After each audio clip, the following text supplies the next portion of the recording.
The ancient city of Ashur emerged from the dusty plains of northern Mesopotamia sometime around 2500 BC, its mud brick walls rising along the western bank of the Tigris River at a point where the waterway curves dramatically eastward. This strategic location, approximately 350 kilometers north of Babylon, would prove instrumental in shaping the destiny of what would become one of history's most formidable civilizations. The site itself occupied a limestone outcrop that provided both natural fortification and elevation above the surrounding floodplains, offering commanding views of the river traffic that would become the lifeblood of Assyrian commerce. Archaeological excavations conducted throughout the 20th century have revealed that the earliest inhabitants of Ashur were likely Semitic-speaking peoples who established their settlement during the latter part of the early dynastic period. The city's position along the Tigris was no accident. It sat at the confluence of several crucial trade arteries that connected the mineral-rich highlands of Anatolia with the agricultural heartlands of southern Mesopotamia. Copper from the Taurus Mountains, silver from the Anatolian Plateau, and precious stones from distant lands all passed through Ashur's gates, creating wealth that would fund the city's gradual expansion and fortification. The early Assyrians demonstrated remarkable adaptability in their choice of location, positioning themselves to control not only river traffic but also the overland routes that skirted the eastern edges of the Syrian desert. Caravans laden with goods from as far west as the Mediterranean coast and as far east as the Iranian plateau found Ashur to be an indispensable way station. The city's merchants developed sophisticated systems for managing this flow of commerce, establishing warehouses, standardizing weights and measures, and creating networks of trusted agents who could facilitate trade across vast distances. The transition from a simple trading post to a distinct cultural entity becomes apparent through careful examination of archaeological evidence from Tel al-Rimah and other contemporary sites in the region. Tel al-Rimah, located roughly 100 kilometers southwest of Ashur, provides crucial insights into the broader cultural transformation occurring across northern Mesopotamia during this period. Excavations at the site have uncovered pottery sequences that clearly demonstrate the gradual shift from Sumerian-influenced ceramic traditions to distinctly local styles that would later be recognized as characteristically Assyrian. The pottery found in the earliest levels at Tel al-Rimah exhibits the typical features of early dynastic Mesopotamian ceramics: thin-walled vessels with geometric patterns and the distinctive scarlet-painted decorations favoured by Sumerian craftsmen. However, as archaeologists traced the stratigraphy upward through successive occupation layers, they observed a marked evolution in both form and decoration. The later pottery displays thicker walls, more angular profiles, and increasingly abstract decorative motifs that diverge significantly from southern Mesopotamian traditions. This ceramic evidence reflects broader changes in material culture that were occurring throughout the region. Metal objects recovered from early Assyrian sites show similar patterns of development, with bronze implements and weapons displaying increasingly sophisticated manufacturing techniques and distinctive stylistic features. The metalworkers of early Ashur developed particular expertise in producing ceremonial axes and mace heads, objects that would later become symbols of royal authority in the mature Assyrian state. Seal impressions found at various early sites provide additional evidence for the emergence of a distinct Assyrian identity. While the earlier seals clearly derive from southern Mesopotamian prototypes, featuring the typical scenes of divine intercession and mythological combat favoured by Sumerian engravers, later examples show marked variations in both iconography and style. Assyrian seal cutters began incorporating local religious symbols and developing their own artistic conventions, creating a visual language that would eventually spread throughout their expanding sphere of influence. The development of writing systems in early Assyrian settlements followed similar patterns of adaptation and innovation.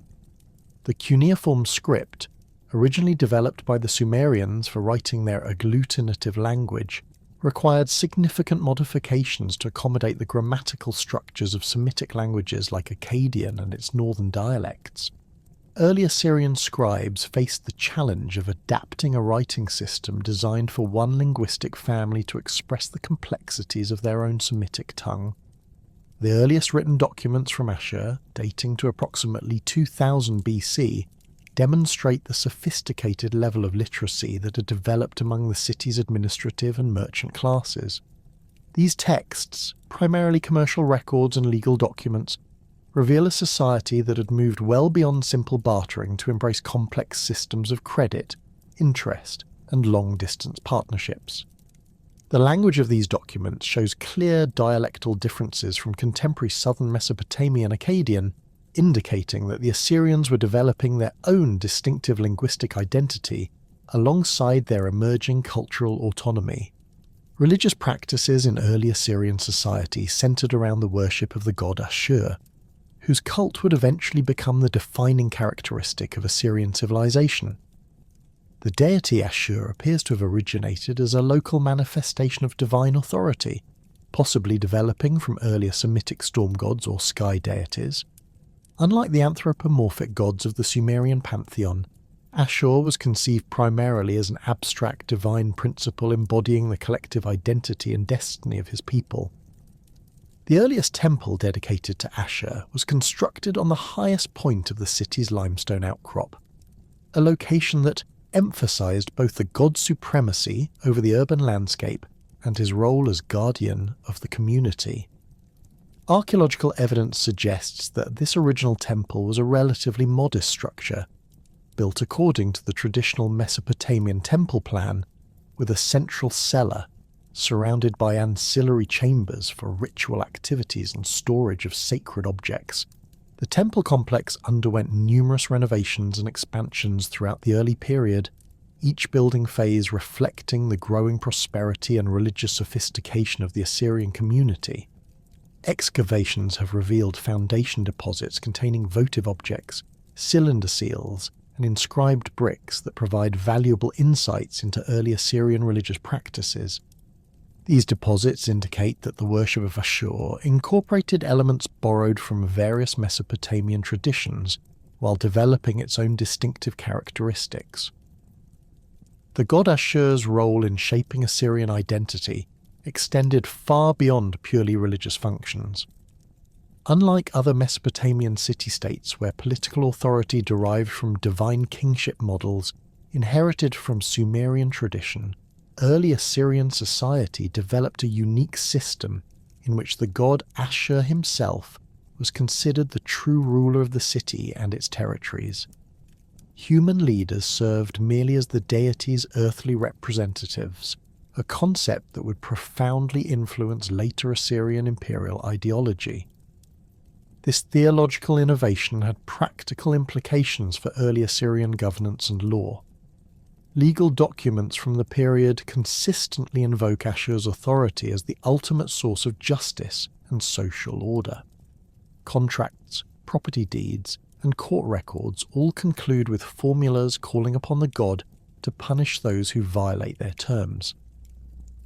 This integration of religious and legal authority created a cohesive social framework that helped bind the diverse elements of Assyrian society into a unified whole. The interactions between early Assyrian communities and their neighbours played a crucial role in shaping the emerging civilization's cultural characteristics. To the south, the established Akkadian kingdoms provided models of Semitic political organisation and administrative practice that the Assyrians adapted to their own circumstances. Akkadian influence is particularly evident in early Assyrian legal traditions, which borrowed heavily from the sophisticated jurisprudence developed in cities like Babylon and Sippar. Contact with Sumerian city-states, though less direct due to geographical distance, nonetheless left lasting marks on Assyrian civilization. Sumerian religious concepts, architectural techniques, and artistic motifs all found their way into early Assyrian culture through trade contacts and scholarly exchange. The adoption of cuneiform writing itself represents perhaps the most significant Sumerian contribution to Assyrian development. providing the technological foundation for the complex administrative systems that would later enable Assyrian imperial expansion. The Hurrian peoples, who occupied much of the territory between Assyria and Anatolia, maintained particularly close relationships with the early Assyrian city-states.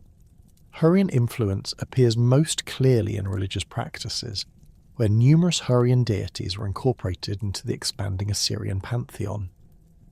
The goddess Ishtar, who would later become one of the most important deities in Assyrian religion, entered the local pantheon through Hurrian intermediaries who had themselves adapted this figure from earlier Mesopotamian traditions.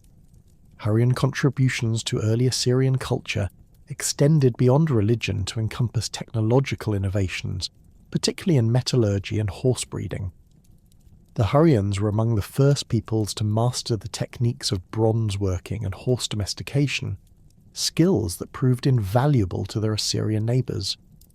Archaeological evidence from early Assyrian sites includes bronze objects that clearly show Hurrian stylistic influences, while textual sources document the importation of horses from Hurrian territories for use in both transportation and emerging military applications. The linguistic landscape of early Assyria reflects this complex pattern of cultural interaction and adaptation. While Assyrian remained fundamentally a Semitic language closely related to Akkadian, it incorporated numerous loanwords from Sumerian, Hurrian, and other neighbouring languages. Technical terminology related to crafts, trade, and administration shows particularly heavy borrowing, indicating the practical nature of much early cultural exchange. Administrative practices in early Assyrian city-states drew selectively from the governmental traditions of their more established neighbours, while developing innovations suited to their particular circumstances. The institution of the limu, an annually appointed official whose name was used to date documents and events, appears to have been an Assyrian innovation that provided both administrative continuity and a reliable system for chronological record-keeping. This system would eventually become one of the most distinctive features of Assyrian governmental organisation. The early Assyrian military organisation also began to take shape during this formative period, though it remained relatively simple compared to the sophisticated war machine that would later terrorise the ancient world. Archaeological evidence suggests that early Assyrian warriors were equipped primarily with bronze-tipped spears, composite bows, and rectangular shields. The famous Assyrian siege techniques and cavalry tactics would not develop until much later, but the foundations of military organisation were already being established through these city-states' need to protect their valuable trade routes from raiders and rival communities. The transition from early settlement to commercial powerhouse marked a fundamental transformation in Assyrian society around 2000 BC. While the foundations laid during the previous centuries had established Ashur as a regional trading centre, the Old Assyrian period witnessed an unprecedented expansion of commercial activities that would carry Assyrian influence far beyond the Tigris Valley. The merchants of Ashur, building upon their ancestors' experience with local trade networks, began to establish permanent colonies in distant lands, creating what historians now recognise as one of antiquity's most sophisticated commercial empires. The establishment of these merchant colonies, known in Akkadian as Karum, represented a revolutionary approach to long-distance trade. Rather than relying solely on seasonal caravans or temporary trading posts, Assyrian merchants created permanent settlements that functioned as self-governing commercial centres within foreign territories. These colonies maintained their own legal systems, religious practices, and administrative structures while operating under agreements negotiated with local rulers. The Karum system allowed Assyrian traders to maintain year-round operations in distant markets, accumulating detailed knowledge of local conditions and building lasting relationships with suppliers and customers. The most significant of these colonies was established at Kultepe, the ancient city of Kanesh, located in central Anatolia, approximately 800 kilometers northwest of Ashur. The site occupied a strategic position along the trade routes connecting the Anatolian plateau with the Syrian plains, making it an ideal location for merchants seeking to tap into the region's abundant mineral resources. The Assyrian quarter at Kultepe, known as the Karum Kanesh, grew into a thriving community that housed hundreds of Assyrian families alongside their Anatolian neighbours and business partners. Archaeological excavations at Kultepe have revealed the remarkable extent of Assyrian commercial operations in Anatolia. The merchant quarter covered approximately 70 hectares and contained dozens of substantial houses built in the traditional Mesopotamian style, with central courtyards surrounded by living quarters, storage rooms, and business offices. These residences served multiple functions, combining family dwellings with commercial facilities where merchants conducted their daily business operations. Many houses contained private archives where thousands of cuneiform tablets documented every aspect of commercial activity. The physical layout of the Karum reflected the sophisticated organisation of Assyrian commercial society. Larger houses belonged to established merchant families who had accumulated substantial wealth through successful trading ventures, while smaller residences housed younger merchants, clerks, and craftsmen who supported the colony's operations. The quarter included specialised workshops where local artisans produced goods according to Assyrian specifications, as well as warehouses where imported merchandise was stored before distribution throughout Anatolia. The Assyrian trading network centred on two primary commodities that generated enormous profits for the merchant families of Ashur. Textiles manufactured in Mesopotamian workshops formed the backbone of Assyrian exports to Anatolia, where local populations prized the fine fabrics produced by skilled weavers in cities like Ashur, Babylon, and Mari. These textiles included elaborately decorated garments, ceremonial robes, and practical everyday clothing that commanded high prices in Anatolian markets. Assyrian merchants also dealt extensively in tin, a crucial component in bronze production that was extracted from mines in the eastern regions of the Assyrian homeland and transported westward in carefully guarded caravans. The return trade from Anatolia focused primarily on precious metals, particularly silver and gold, which were abundant in the mountainous regions of central and eastern Anatolia. Local rulers and wealthy individuals exchanged these metals for Assyrian textiles and tin, creating a profitable cycle that enriched both parties. The Assyrians also imported copper, lead, and iron ore from Anatolian sources, materials that were processed in Mesopotamian workshops to produce tools, weapons, and decorative objects. The Kultepe archives, discovered during excavations conducted throughout the 20th century, constitute one of the most important collections of ancient commercial documents ever recovered. More than 23,000 cuneiform tablets and fragments have been catalogued, providing unprecedented insights into the daily operations of ancient international trade. These documents span approximately 2 centuries of commercial activity and include contracts, correspondence, legal proceedings, and personal letters that illuminate every aspect of Assyrian merchant society. The commercial law revealed in these tablets demonstrates the sophisticated legal framework that governed Assyrian trading operations. Contracts specified precise terms for the delivery of goods, payment schedules, and penalties for breach of agreement.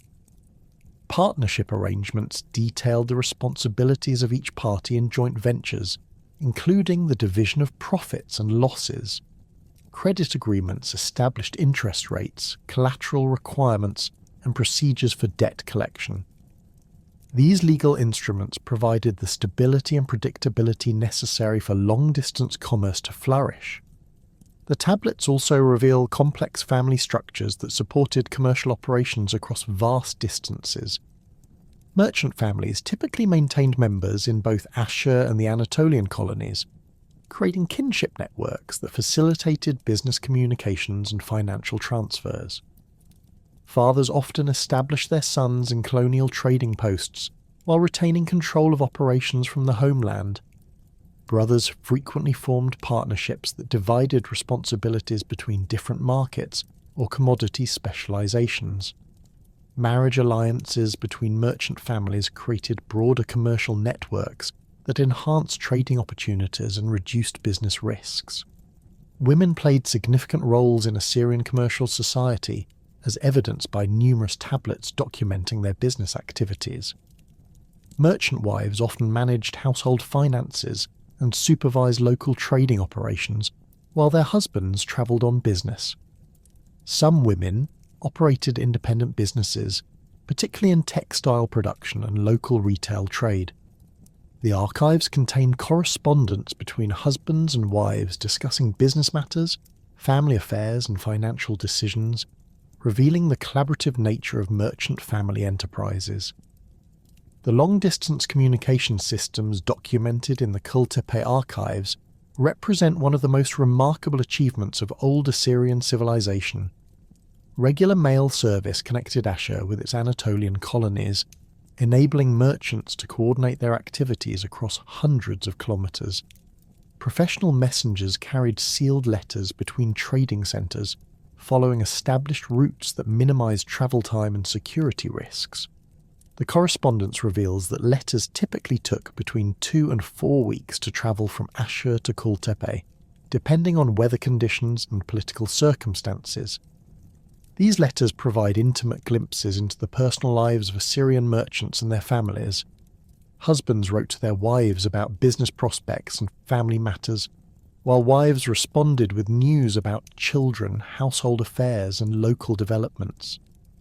Parents corresponded with their children studying or working in distant cities, offering advice and maintaining family connections across great distances. The emotional content of these letters reveals the human costs of commercial success, as family members endured long separations in pursuit of trading opportunities. The rise of powerful Assyrian rulers during this period transformed the political landscape of northern Mesopotamia and established the foundations for later imperial expansion. The most significant of these early kings was Shamshi-Adad I, who ruled from approximately 1813 to 1781 BC and created the first Assyrian territorial state that extended far beyond the traditional boundaries of the city of Ashur. His reign marked the transition from merchant-dominated city-state to militaristic kingdom, establishing patterns of governance and expansion that would characterize Assyrian civilization for centuries to come. Shamshi-Adad. I was not originally from Ashur, but rather came from the Amorite populations that had been migrating into Mesopotamia during the preceding centuries. These Semitic-speaking peoples brought new military techniques and political concepts that revitalized the established urban centers of the region.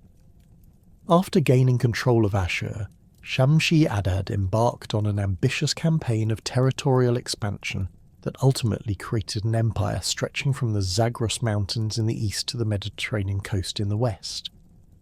The military campaigns of Shamshi-Adad I demonstrated new approaches to warfare that would become characteristic of later Assyrian military doctrine. Rather than relying primarily on citizen militias or temporary levies, he created professional military units that could campaign continuously throughout the year.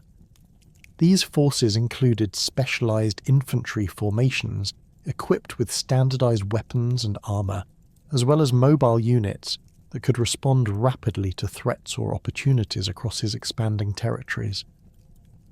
His administrative innovations proved equally significant for the development of Assyrian governmental practices. Shamshi-Adad established a system of provincial governors who reported directly to the king and were responsible for maintaining order, collecting taxes, and implementing royal policies in their assigned territories. These officials, often drawn from the Assyrian nobility or trusted military commanders, served as the king's representatives in distant regions where direct royal control would have been impractical. The diplomatic correspondence from Shamshi-Adad's reign, preserved in archives at Mari and other contemporary sites, reveals the sophisticated international relations that characterized the early 2nd millennium BC. The Assyrian king maintained regular communication with his counterparts in Babylon, Mari, Eshnunna, and other major powers, negotiating treaties, arranging marriages, and coordinating military campaigns. These letters demonstrate his skill in balancing competing interests while advancing Assyrian territorial and commercial objectives. One of the most revealing aspects of Shamshi-Adad's reign was his relationship with his sons, whom he installed as rulers of conquered territories. His correspondence with these princes provides insights into both his administrative methods and his personal character. The letters reveal a demanding father who expected his sons to demonstrate competence in military leadership, administrative efficiency, and diplomatic finesse. His frequent criticisms of their performance illuminate the challenges of governing a far-flung empire with primitive communications technology. The kingdom established by Shamshi-Adad I represented a fundamental departure from traditional Mesopotamian political organization. Unlike the city-states that had dominated the region for millennia, his realm was conceived as a unified territorial entity under centralized royal authority. This innovation required new administrative techniques, military organization, and ideological justifications that would influence Mesopotamian political development for centuries to come. The administrative practices developed during this period established precedents that would characterize Assyrian governance throughout its subsequent history. Royal inscriptions from Shamshi-Adad's reign emphasized the king's role as the earthly representative of the god Ashur, responsible for extending divine authority over ever wider territories. This theological framework provided justification for military expansion, while creating ideological unity among diverse populations incorporated into the growing kingdom. The military organization created by Shamshi-Adad and his successors represented a significant evolution from earlier Mesopotamian warfare practices. Professional soldiers replaced citizen militias as the core of military strength, enabling sustained campaigns that were impossible with part-time forces. Standardized equipment and training created more effective fighting units, while improved logistics systems allowed armies to operate at greater distances from their home bases. The diplomatic correspondence from this period reveals the complex network of alliances and rivalries that shaped international relations in the ancient Near East. Assyrian kings negotiated with their counterparts as equals, exchanging gifts, arranging marriages, and coordinating military campaigns against common enemies. These relationships required sophisticated diplomatic protocols and communication systems that facilitated regular contact between distant courts. The legacy of the Old Assyrian period extended far beyond its immediate chronological boundaries, establishing institutional frameworks and cultural patterns that would define Assyrian civilization for more than a millennium. The commercial networks created by Assyrian merchants provided economic foundations for later imperial expansion, while the administrative innovations of early kings established governmental practices that would enable the management of vast territorial empires. The synthesis of commercial expertise and military power that characterized this period created the distinctive Assyrian approach to international relations that would eventually dominate the ancient Near East. The collapse of Shamshi-Adad's empire around 1750 BC plunged Assyria into a prolonged period of political fragmentation and foreign domination that would test the resilience of Assyrian civilization for nearly 2 centuries. The once mighty kingdom fragmented into competing city-states and tribal territories, while powerful neighbours seized the opportunity to expand their influence over the weakened Assyrian heartland. The Babylonians under Hammurabi had already begun encroaching on southern Assyrian territories during Shamshi-Adad's lifetime, and his death removed the primary obstacle to their northern expansion. The most significant challenge to Assyrian independence came from the emerging Mitannian kingdom, a Hurrian-dominated state that consolidated power across northern Mesopotamia and eastern Anatolia during the 16th and 15th centuries BC. The Mitannians represented a formidable military force, having mastered the use of horse-drawn chariots and developed sophisticated siege techniques that gave them decisive advantages over traditional infantry-based armies. Their expansion southward from the Anatolian highlands brought them into direct conflict with the remnants of Assyrian political authority, ultimately reducing Ashur and its satellite cities to vassal status. The period of Mitannian overlordship fundamentally altered the political landscape of northern Mesopotamia. Unlike previous conquerors who had simply extracted tribute and withdrawn, the Mitannians established a systematic administrative presence in Assyrian territories. Mitannian governors took up residence in major Assyrian cities, supervising local rulers and ensuring compliance with imperial policies. These officials brought with them Hurrian administrative practices, religious concepts, and artistic traditions that left lasting influences on Assyrian culture.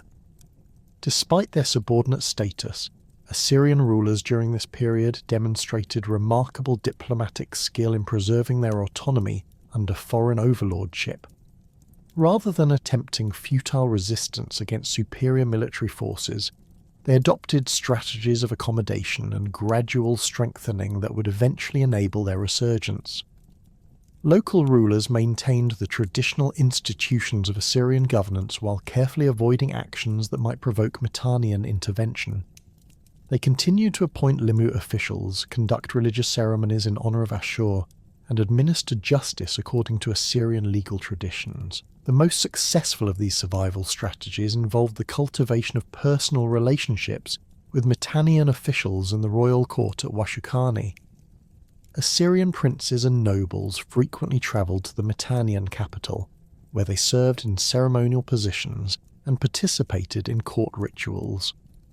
These experiences provided valuable insights into Mitannian military organisation, administrative practices, and diplomatic protocols that would prove useful when circumstances eventually permitted Assyrian independence. Some Assyrian nobles married into Hurrian families, creating kinship networks that facilitated political communication and commercial cooperation. Economic adaptation proved equally crucial to Assyrian survival during the period of foreign domination. The traditional long-distance trading networks that had generated wealth during the Old Assyrian period continued to operate, though under Mitannian supervision and taxation. Assyrian merchants maintained their commercial relationships with Anatolian partners, while developing new trading connections with Hurrian settlements throughout the Mitannian sphere of influence. These economic activities provided the financial resources necessary to maintain Assyrian political institutions and military capabilities during the long period of vassalage. The gradual weakening of Mitannian power during the 14th century BC created opportunities for Assyrian resurgence that skillful rulers were quick to exploit. Internal succession disputes within the Mitannian royal family, combined with increasing pressure from Egyptian and Hittite expansion, diverted attention from the supervision of Assyrian vassals. Local Assyrian rulers began testing the limits of their autonomy, expanding their territorial control and strengthening their military forces while carefully avoiding direct confrontation with their Mitannian overlords. The reign of Ashur-uballit I, who ruled from approximately 1365 to 1330 BC, marked the definitive beginning of Assyrian imperial resurgence and the transformation of a minor vassal state into a major regional power. His accession to the throne coincided with a period of Mitannian weakness that allowed him to assert increasingly independent policies without triggering immediate retaliation. Archaeological evidence from his reign reveals extensive construction projects in Ashur, including the renovation of temples and the strengthening of city fortifications that demonstrated growing confidence in Assyrian capabilities.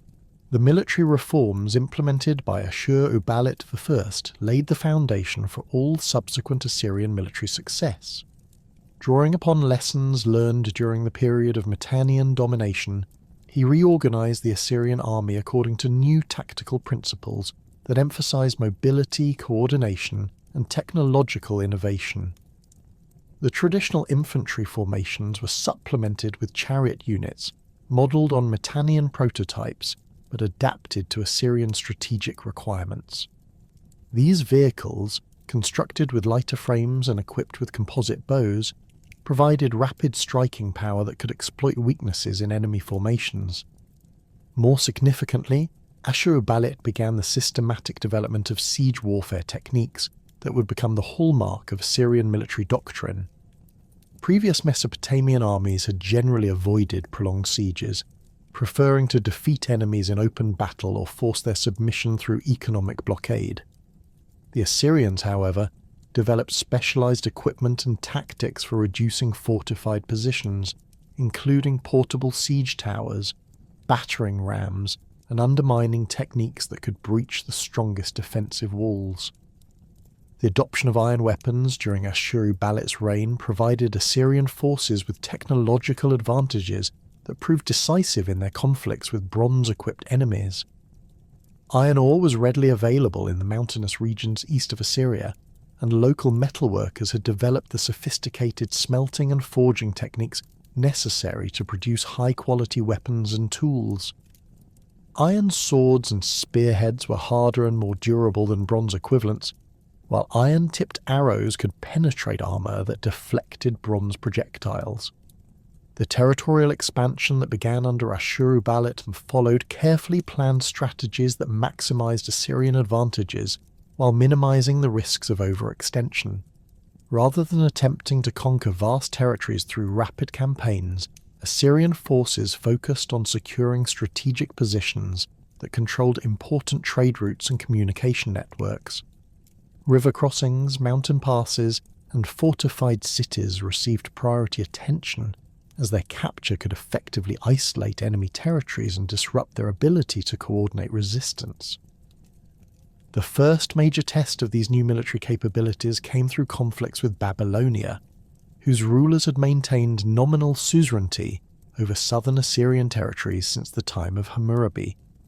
The Babylonian king Bernabariash II initially attempted to reassert his authority over Assyria through diplomatic pressure, demanding that Ashurbanipal acknowledge Babylonian overlordship and cease his independent foreign policy initiatives. When these demands were rejected, military confrontation became inevitable. The Assyrian victory over Babylonian forces near the city of Sugagu in approximately 1350 BC demonstrated the effectiveness of the new military organisation and marked Assyria's emergence as an independent regional power. Assyrian infantry, supported by chariot units and equipped with iron weapons, routed a larger Babylonian army that relied on traditional bronze equipment and outdated tactical formations. The battle's outcome sent shockwaves throughout the region, as established powers recognized that a new military force had emerged in northern Mesopotamia.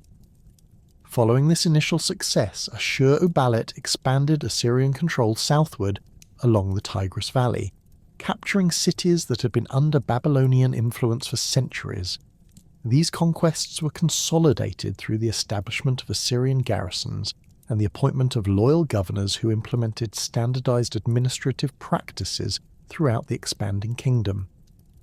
The integration of conquered territories required sophisticated organizational capabilities that built upon the administrative traditions developed during the Old Assyrian period. The reign of Adad-nirari I, who ruled from approximately 1307 to 1275 BC, witnessed the continuation and intensification of Assyrian military expansion under a ruler who combined strategic vision with tactical brilliance. His accession occurred during a period of continued Mitannian decline, as the once powerful kingdom faced increasing pressure from Hittite expansion in the west and internal rebellions throughout its territories. These circumstances provided ideal conditions for Assyrian territorial expansion, as traditional enemies were distracted by more immediate threats. The military campaigns conducted by Adad-nirari I demonstrated the maturation of Assyrian siege warfare techniques and the development of combined arms tactics that integrated infantry, cavalry, and siege equipment into coordinated operations. His forces successfully reduced numerous fortified positions that had previously been considered impregnable, including several major Mitannian strongholds in the Tigris River valley. These victories were achieved through innovative siege techniques that combined traditional methods with new technologies adapted from captured equipment and interrogated prisoners. The systematic destruction of Mitannian power in northern Mesopotamia removed the primary obstacle to Assyrian expansion and established Assyria as the dominant force in the region. Adad-nirari's armies advanced westward across the Euphrates, capturing strategic cities and establishing Assyrian control over territories that had been Mitannian vassals for centuries. These conquests brought enormous wealth into the Assyrian treasury through plunder, tribute, and the control of lucrative trade routes that connected Anatolia with the Levantine coast. The administrative system developed during Adad-nirari's reign established precedents that would govern Assyrian imperial administration for centuries to come. Conquered territories were organized into provinces under appointed governors who reported directly to the king and were responsible for maintaining order, collecting taxes, and implementing royal policies. These officials, typically drawn from the Assyrian nobility or proven military commanders, received extensive training in administrative procedures and were subject to regular inspections that ensured their compliance with imperial standards. The treatment of conquered populations reflected sophisticated understanding of the challenges involved in governing diverse ethnic and cultural groups within a unified imperial framework. Rather than attempting to impose uniform Assyrian practices throughout their territories, imperial administrators adopted flexible policies that preserved local customs and institutions while ensuring political loyalty and economic productivity.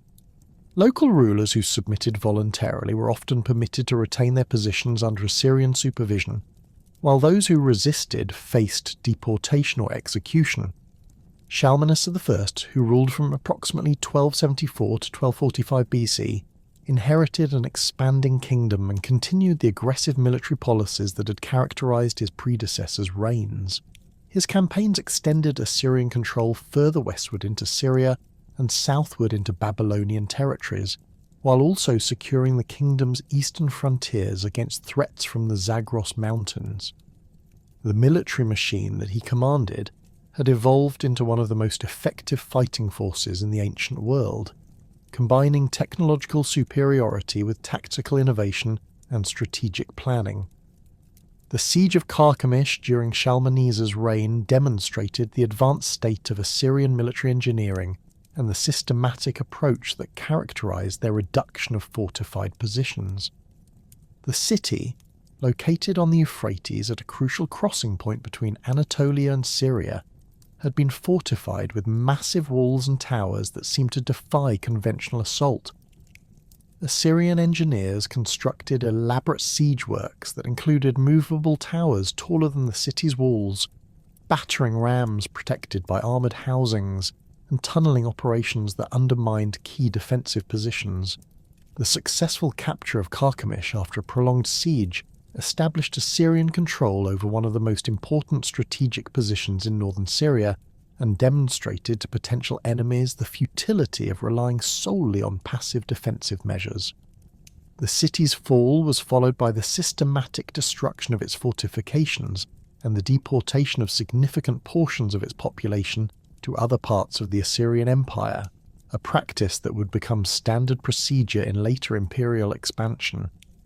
The reign of Tukulti-Ninurta I, from approximately 1244 to 1208 BC, represented the pinnacle of Middle Assyrian military achievement and territorial expansion.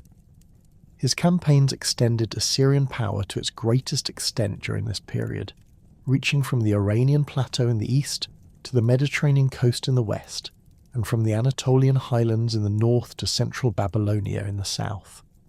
The empire he created rivaled in size and power the greatest states of the ancient Near East, and established Assyria as a major player in international politics.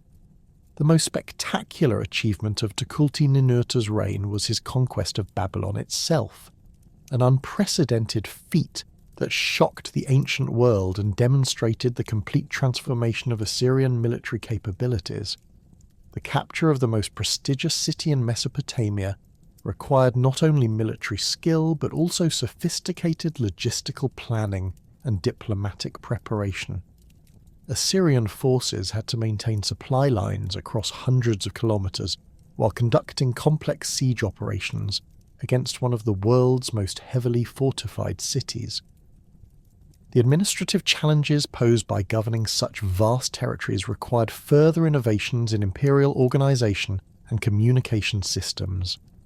Tukulti-Ninurta established a network of royal roads that connected major cities and facilitated rapid communication between the capital and distant provinces.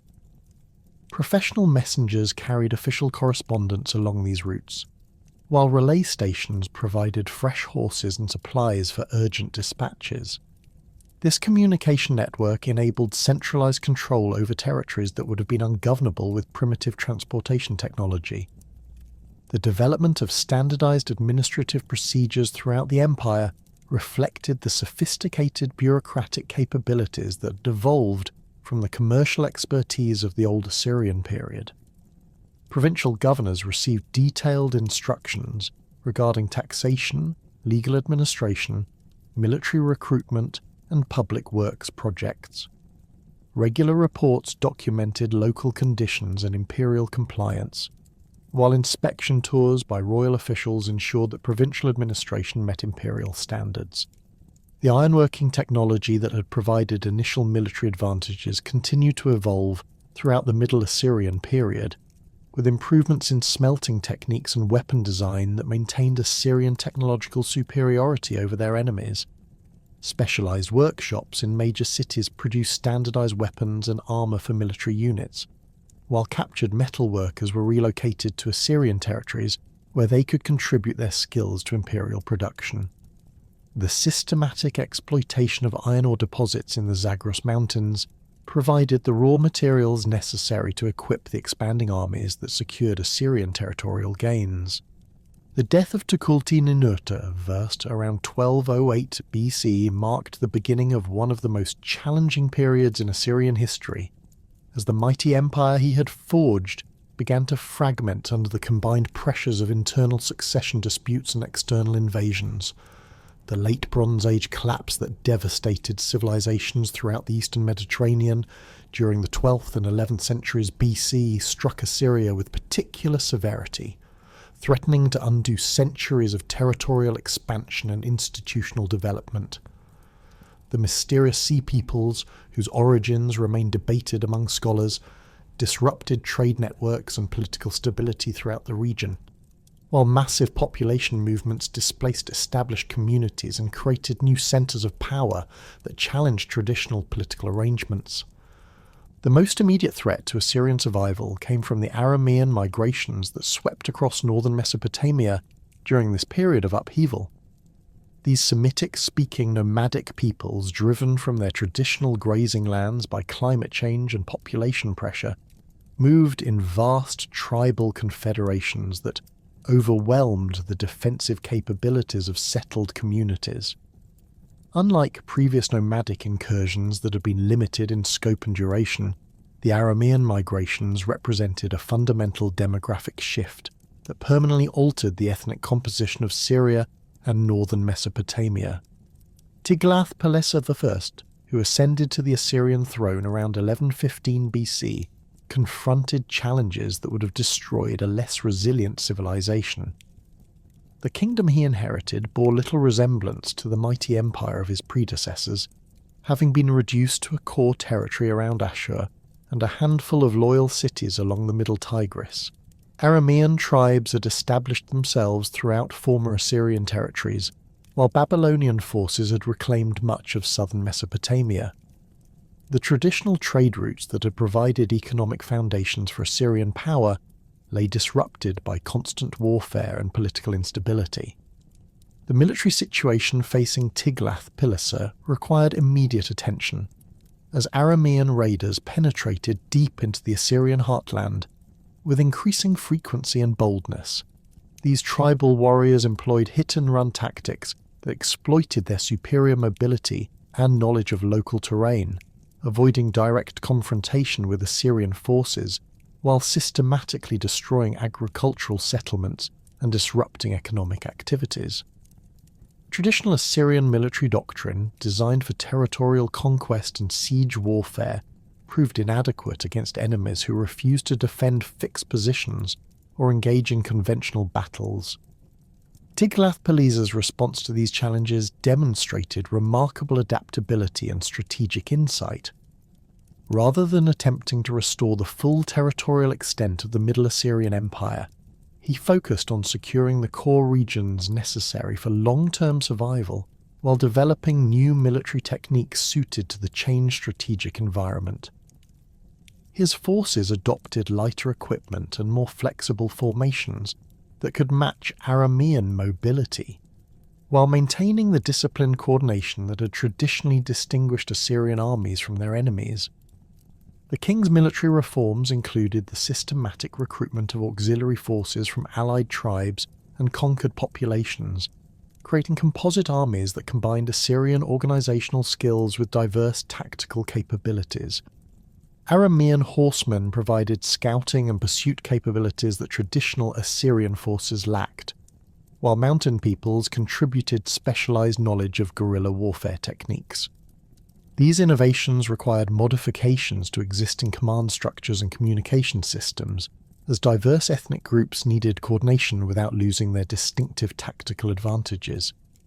Archaeological evidence from sites throughout the Assyrian heartland reveals the extensive fortification programs undertaken during Tiglath-Pileser's reign.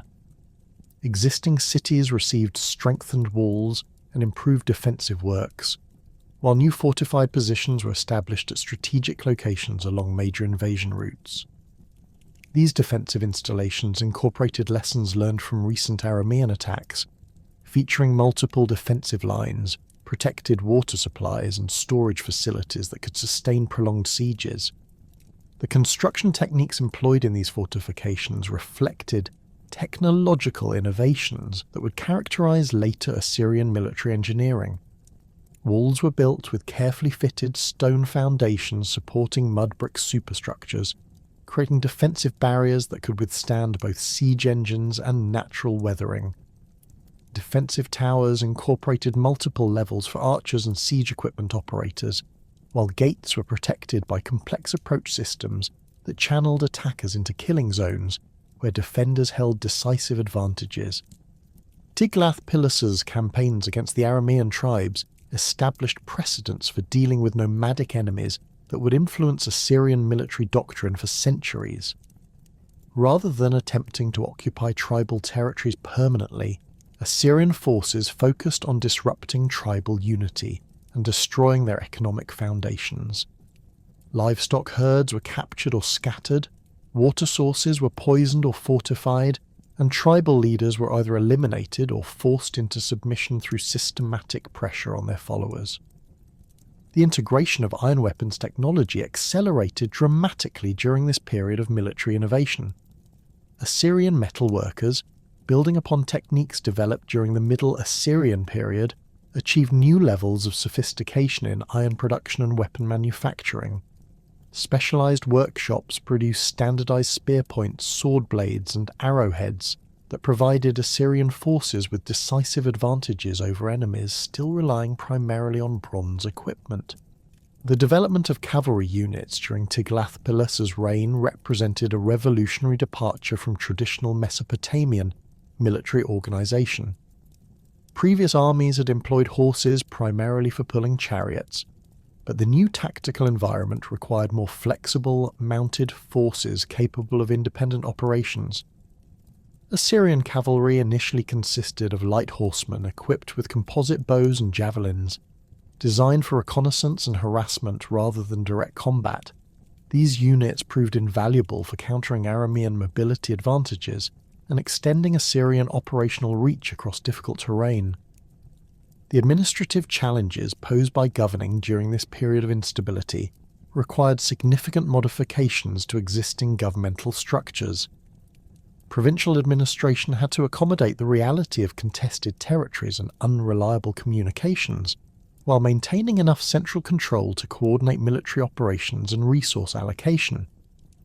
Tiglath-Pileser developed a system of military governors who combined civilian administrative responsibilities with command authority over local garrison forces. The economic policies implemented during this period reflected the need to rebuild Assyrian prosperity while adapting to changed commercial conditions. Traditional long-distance trade networks had been severely disrupted by political instability and population movements, forcing Assyrian merchants to develop new trading relationships and transportation routes. The kingdom's commercial focus shifted toward regional markets that could be accessed and protected by military force, while maintaining limited connections with more distant trading partners through diplomatic arrangements. The reign of Tiglath-Pileser established the foundations for eventual Assyrian recovery, but his death around 1077 BC initiated what historians term the Assyrian Dark Age, a period of approximately 2 centuries during which the kingdom struggled to maintain even its reduced territorial holdings. The succession disputes that followed his death weakened central authority and encouraged rebellions throughout the remaining Assyrian territories. Aramean pressure intensified as tribal confederations recognized Assyrian weakness and launched coordinated attacks on major cities. The limited written sources from this period document a kingdom in severe decline, with royal inscriptions becoming increasingly rare and administrative records reflecting drastically reduced governmental capabilities. Archaeological evidence from Assyrian cities shows clear signs of economic contraction, with construction projects halted, population levels declining, and material culture becoming increasingly impoverished. The great temples of Ashur received minimal maintenance, while the royal palace complex fell into partial ruin. Despite these challenges, Assyrian civilization demonstrated remarkable resilience during its darkest period. Local communities maintained traditional institutions and cultural practices even when central authority collapsed, preserving the knowledge and skills that would enable eventual recovery. Scribal schools continued to operate in major cities, maintaining literacy and preserving the accumulated wisdom of previous generations. Religious observances honouring Ashur and other traditional deities provided cultural continuity that sustained Assyrian identity through political fragmentation. The gradual recovery that began during the 10th century BC reflected the cumulative effect of incremental improvements rather than dramatic military victories. Local rulers slowly expanded their control over surrounding territories, rebuilding the economic foundations necessary for sustained political authority. Agricultural productivity recovered as security conditions improved, while limited trade relationships were re-established with neighbouring regions. The military innovations developed during the crisis period proved crucial to this gradual recovery. Iron weapons technology had become sufficiently advanced to provide clear advantages over bronze-equipped enemies, while new tactical formations incorporated lessons learned from decades of warfare against mobile opponents. The integration of cavalry units into standard military organization gave Assyrian forces capabilities that traditional enemies could not match. Adad-nirari II, who ruled from approximately 912 to 891 BC, inherited a kingdom that had survived its darkest period and was positioned for renewed expansion. His reign marked the definitive beginning of what historians term the Neo-Assyrian period, characterized by systematic territorial conquest, administrative innovation, and cultural achievements that would establish Assyria as the dominant power in the ancient Near East. The military machine he commanded had evolved significantly from its Middle Assyrian predecessors, incorporating technological advances and tactical innovations developed during the preceding centuries of warfare. The army that Adad-nirari II led into battle represented the culmination of military evolution that had begun during Tiglath-Pileser I's desperate struggle for survival. Iron weapons had achieved complete standardization throughout Assyrian forces, with specialized workshops producing uniform equipment that maintained consistent quality across all military units. Spear points, sword blades, and arrowheads manufactured in royal armories displayed sophisticated metallurgical techniques that produced weapons superior to anything available to potential enemies. The systematic use of cavalry had transformed Assyrian tactical capabilities, providing commanders with reconnaissance, pursuit, and harassment options that previous generations had lacked. These mounted units had evolved beyond their original light cavalry role to include heavily armoured horsemen capable of charging enemy formations and engaging in direct combat. The integration of cavalry with traditional infantry and siege units created combined arms capabilities that could adapt to diverse tactical situations. Siege warfare techniques had achieved new levels of sophistication through continuous refinement during the preceding centuries of conflict. Assyrian engineers had developed portable siege towers that could be rapidly assembled at attack sites, battering rams with improved protective housings and undermining techniques that could breach the strongest defensive walls. The systematic approach to reducing fortified positions reflected accumulated experience from hundreds of siege operations conducted throughout the region. The deportation policy that would become synonymous with Assyrian imperial administration had its origins in the practical necessities of governing conquered territories during this period of expansion. Rather than simply extracting tribute from defeated enemies, Assyrian administrators began relocating skilled populations to regions where their capabilities could contribute to imperial strength. Craftsmen, farmers, and administrative personnel were transferred from conquered territories to underpopulated regions of the Assyrian heartland, where they provided labour and expertise for reconstruction projects. This population transfer policy served multiple strategic objectives beyond simple economic exploitation. The removal of local elites and skilled workers from conquered territories reduced the likelihood of successful rebellions by eliminating the leadership and technical capabilities necessary for organised resistance. Simultaneously, the integration of diverse populations into the Assyrian heartland strengthened the kingdom's human resources while creating cultural mixing that gradually expanded Assyrian identity beyond its original ethnic boundaries. The administrative framework developed to manage these population transfers required sophisticated organizational capabilities that built upon centuries of Assyrian governmental experience. Detailed records documented the skills, origins, and destinations of relocated populations, while specialized officials supervised their integration into new communities. Housing, employment, and social services were provided to ensure that deportees became productive contributors to imperial prosperity, rather than sources of internal instability. The military campaigns conducted by Adad-nirari II established patterns of systematic conquest that would characterize Neo-Assyrian expansion for the next 3 centuries.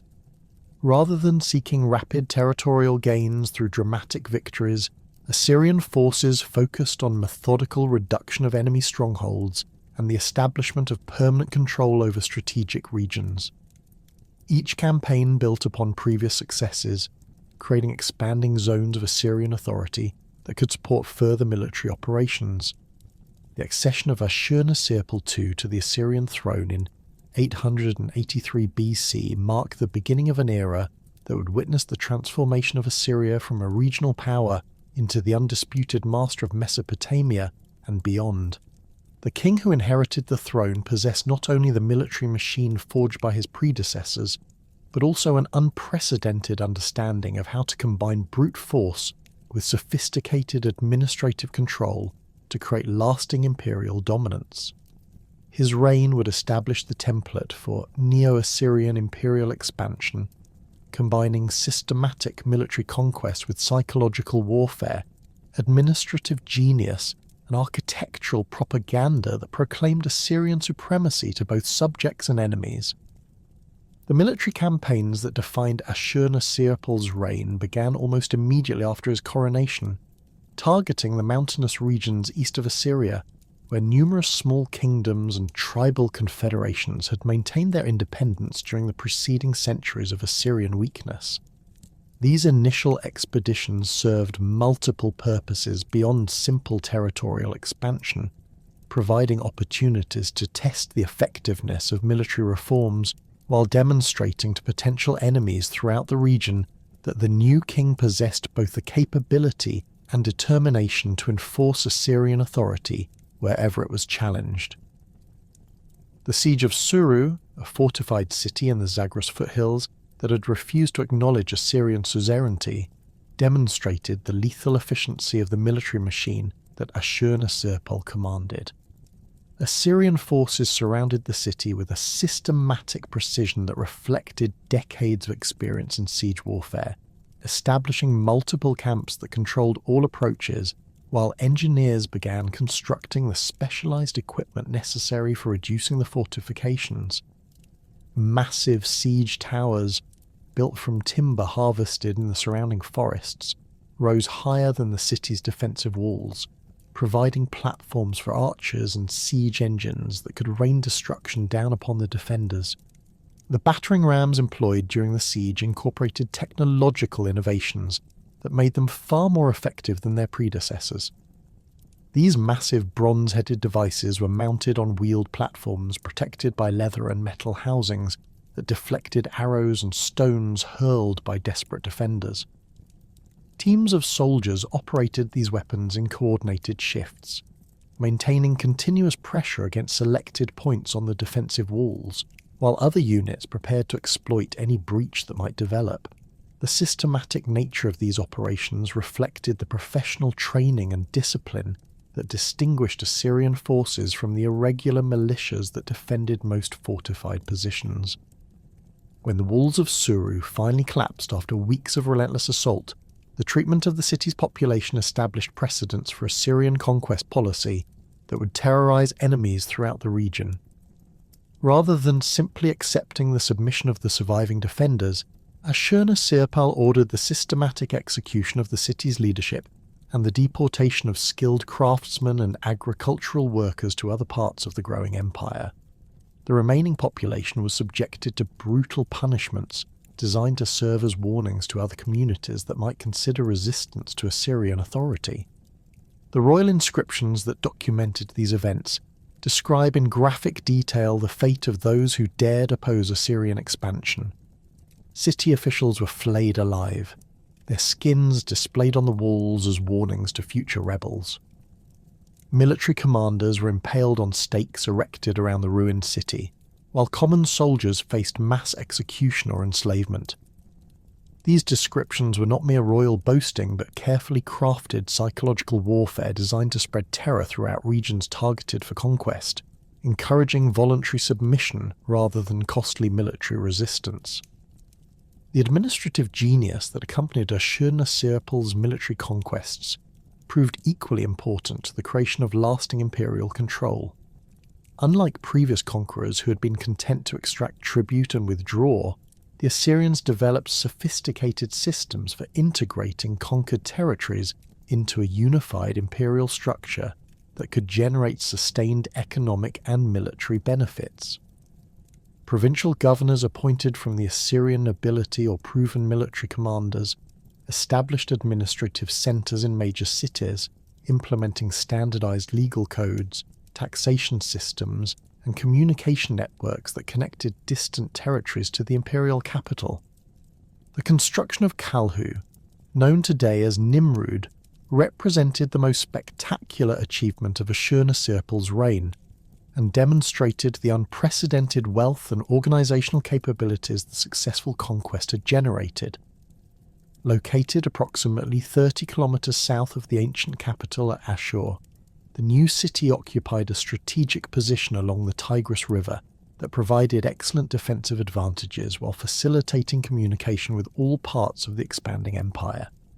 The decision to establish a new capital rather than simply expanding existing facilities reflected both practical considerations and the king's desire to create a monument that would proclaim Assyrian greatness for all eternity. The scale of construction at Kalhu dwarfed anything previously attempted in Mesopotamian architecture. The city walls, built from massive limestone blocks quarried in the nearby mountains, enclosed an area of approximately 360 hectares and rose to heights that made them visible from great distances across the surrounding plains. These fortifications incorporated the most advanced defensive techniques available, featuring multiple defensive lines, protected gates, and towers positioned to provide overlapping fields of fire that could devastate any attacking force. The engineering expertise required for such construction demonstrated the sophisticated technical capabilities that Assyrian civilization had developed through centuries of military and commercial experience. The royal palace complex at Kalhu established new standards for architectural grandeur that reflected both the king's personal taste and the political requirements of imperial rule. The structure covered more than 2.5 hectares and contained hundreds of rooms designed for different aspects of royal administration, ceremonial functions, and private residence. Throne rooms decorated with elaborate wall reliefs provided settings for diplomatic receptions and court ceremonies, while private apartments offered luxurious accommodations for the royal family and their immediate household. Administrative offices housed the growing bureaucracy necessary to manage imperial affairs, while storage facilities contained the wealth flowing into the capital from conquered territories.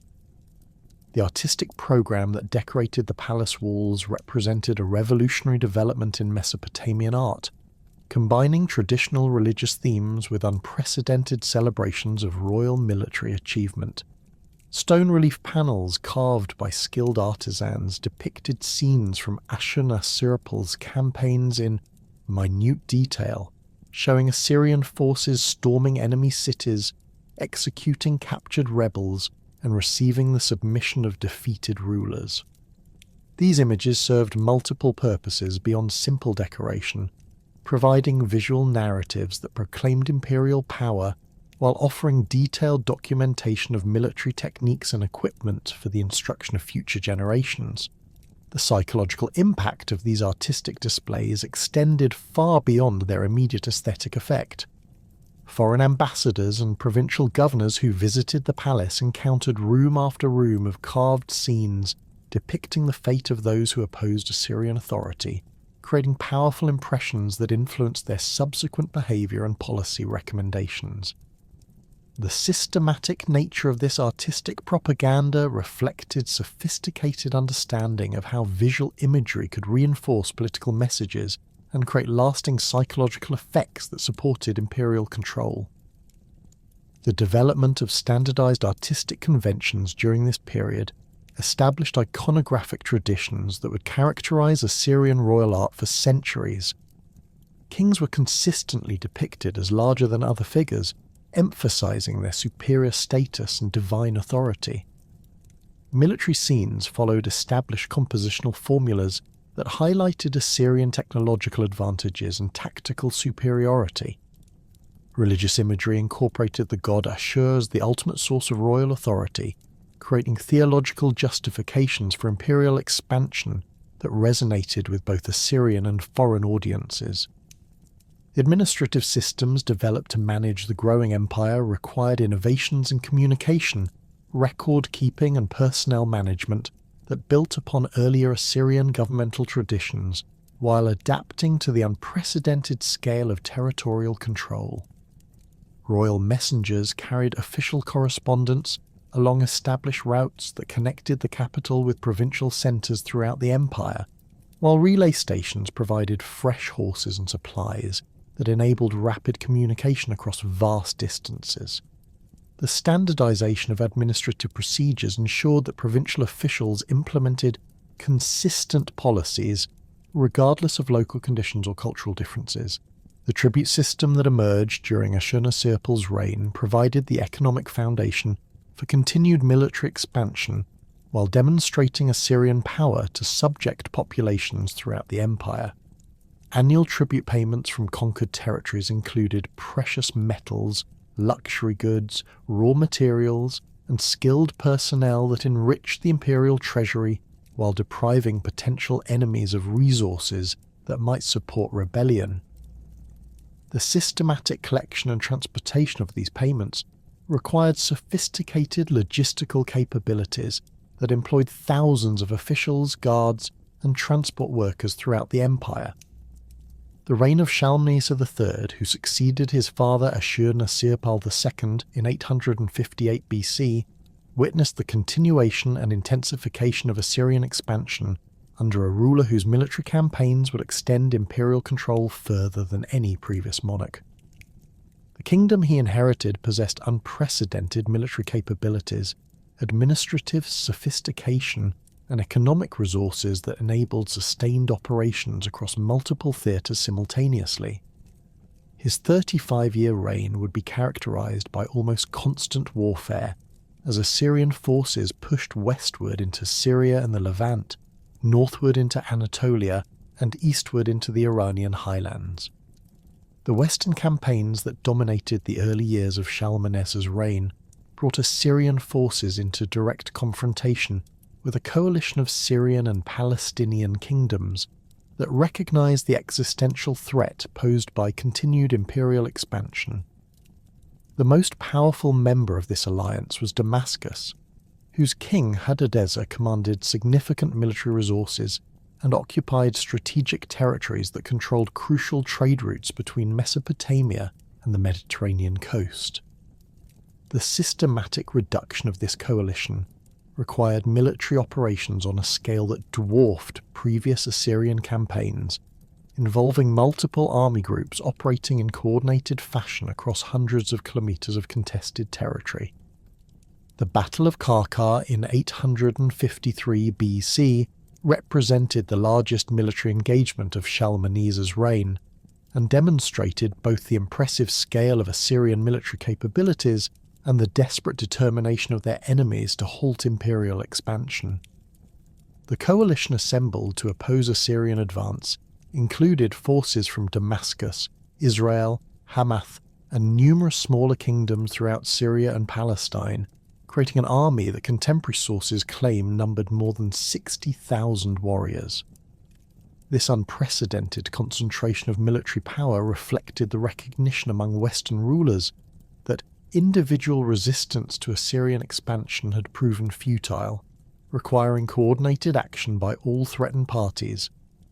The Assyrian army that advanced toward Karkar represented the culmination of military development that had begun during the dark centuries following the late Bronze Age collapse. Infantry formations equipped with standardized iron weapons and armor provided the backbone of Assyrian strength, while cavalry units offered mobility and striking power that could exploit weaknesses in enemy formations. Siege equipment transported by specialized units enabled the reduction of fortified positions, while logistical capabilities supported operations at unprecedented distances from the Assyrian heartland. The battle itself unfolded according to tactical principles that had been refined through decades of successful campaigns against diverse enemies throughout the region. Assyrian forces deployed in carefully coordinated formations that maximized their advantages in equipment, training, and leadership, while minimizing the numerical superiority enjoyed by the coalition forces. Infantry units advanced in disciplined ranks protected by archers and supported by cavalry charges that disrupted enemy formations and created opportunities for decisive breakthrough attacks. Despite claims of victory and royal inscriptions, the Battle of Karkar appears to have resulted in a tactical stalemate that prevented immediate Assyrian conquest of Damascus, while demonstrating the formidable military capabilities that the empire could deploy when challenged. The coalition forces, though suffering heavy casualties, maintained sufficient cohesion to withdraw in good order and continue resistance to Assyrian expansion. This outcome required Shalmaneser to modify his strategic approach, adopting a more gradual process of territorial conquest that isolated individual enemies rather than confronting large coalitions simultaneously. The subsequent campaigns against Damascus extended over more than a decade and demonstrated the relentless persistence that characterized Assyrian military doctrine. Rather than attempting to capture the city through direct assault, Assyrian forces systematically destroyed the agricultural infrastructure and commercial networks that supported Damascus's economy and military capabilities. Irrigation systems were demolished, crops were burned, and trade routes were disrupted through the establishment of permanent military bases that controlled key transportation corridors. The siege techniques employed against Damascus incorporated all the innovations that had been developed during previous campaigns, including massive siege towers that overtopped the city's defensive walls, battering rams that could breach the strongest fortifications, and undermining operations that threatened to collapse entire sections of the defensive perimeter. The systematic nature of these operations reflected the professional competence and technical expertise that distinguished Assyrian forces from their enemies, who relied primarily on courage and determination rather than sophisticated military engineering. The eventual submission of Damascus around 841 BC removed the most significant obstacle to Assyrian expansion in the Levant, and established imperial control over territories that provided access to Mediterranean trade networks and Anatolian mineral resources.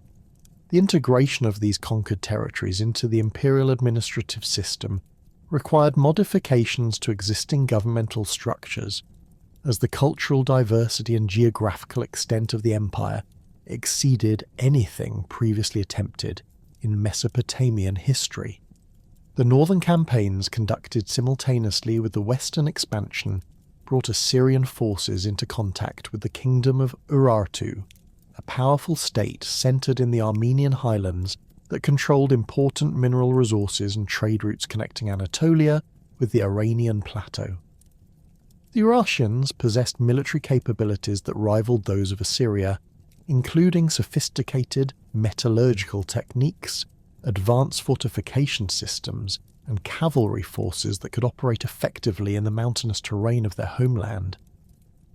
The conflicts with Urartu required tactical adaptations that reflected the unique challenges of mountain warfare, where traditional Assyrian advantages in siege equipment and cavalry operations were diminished by difficult terrain and extreme weather conditions.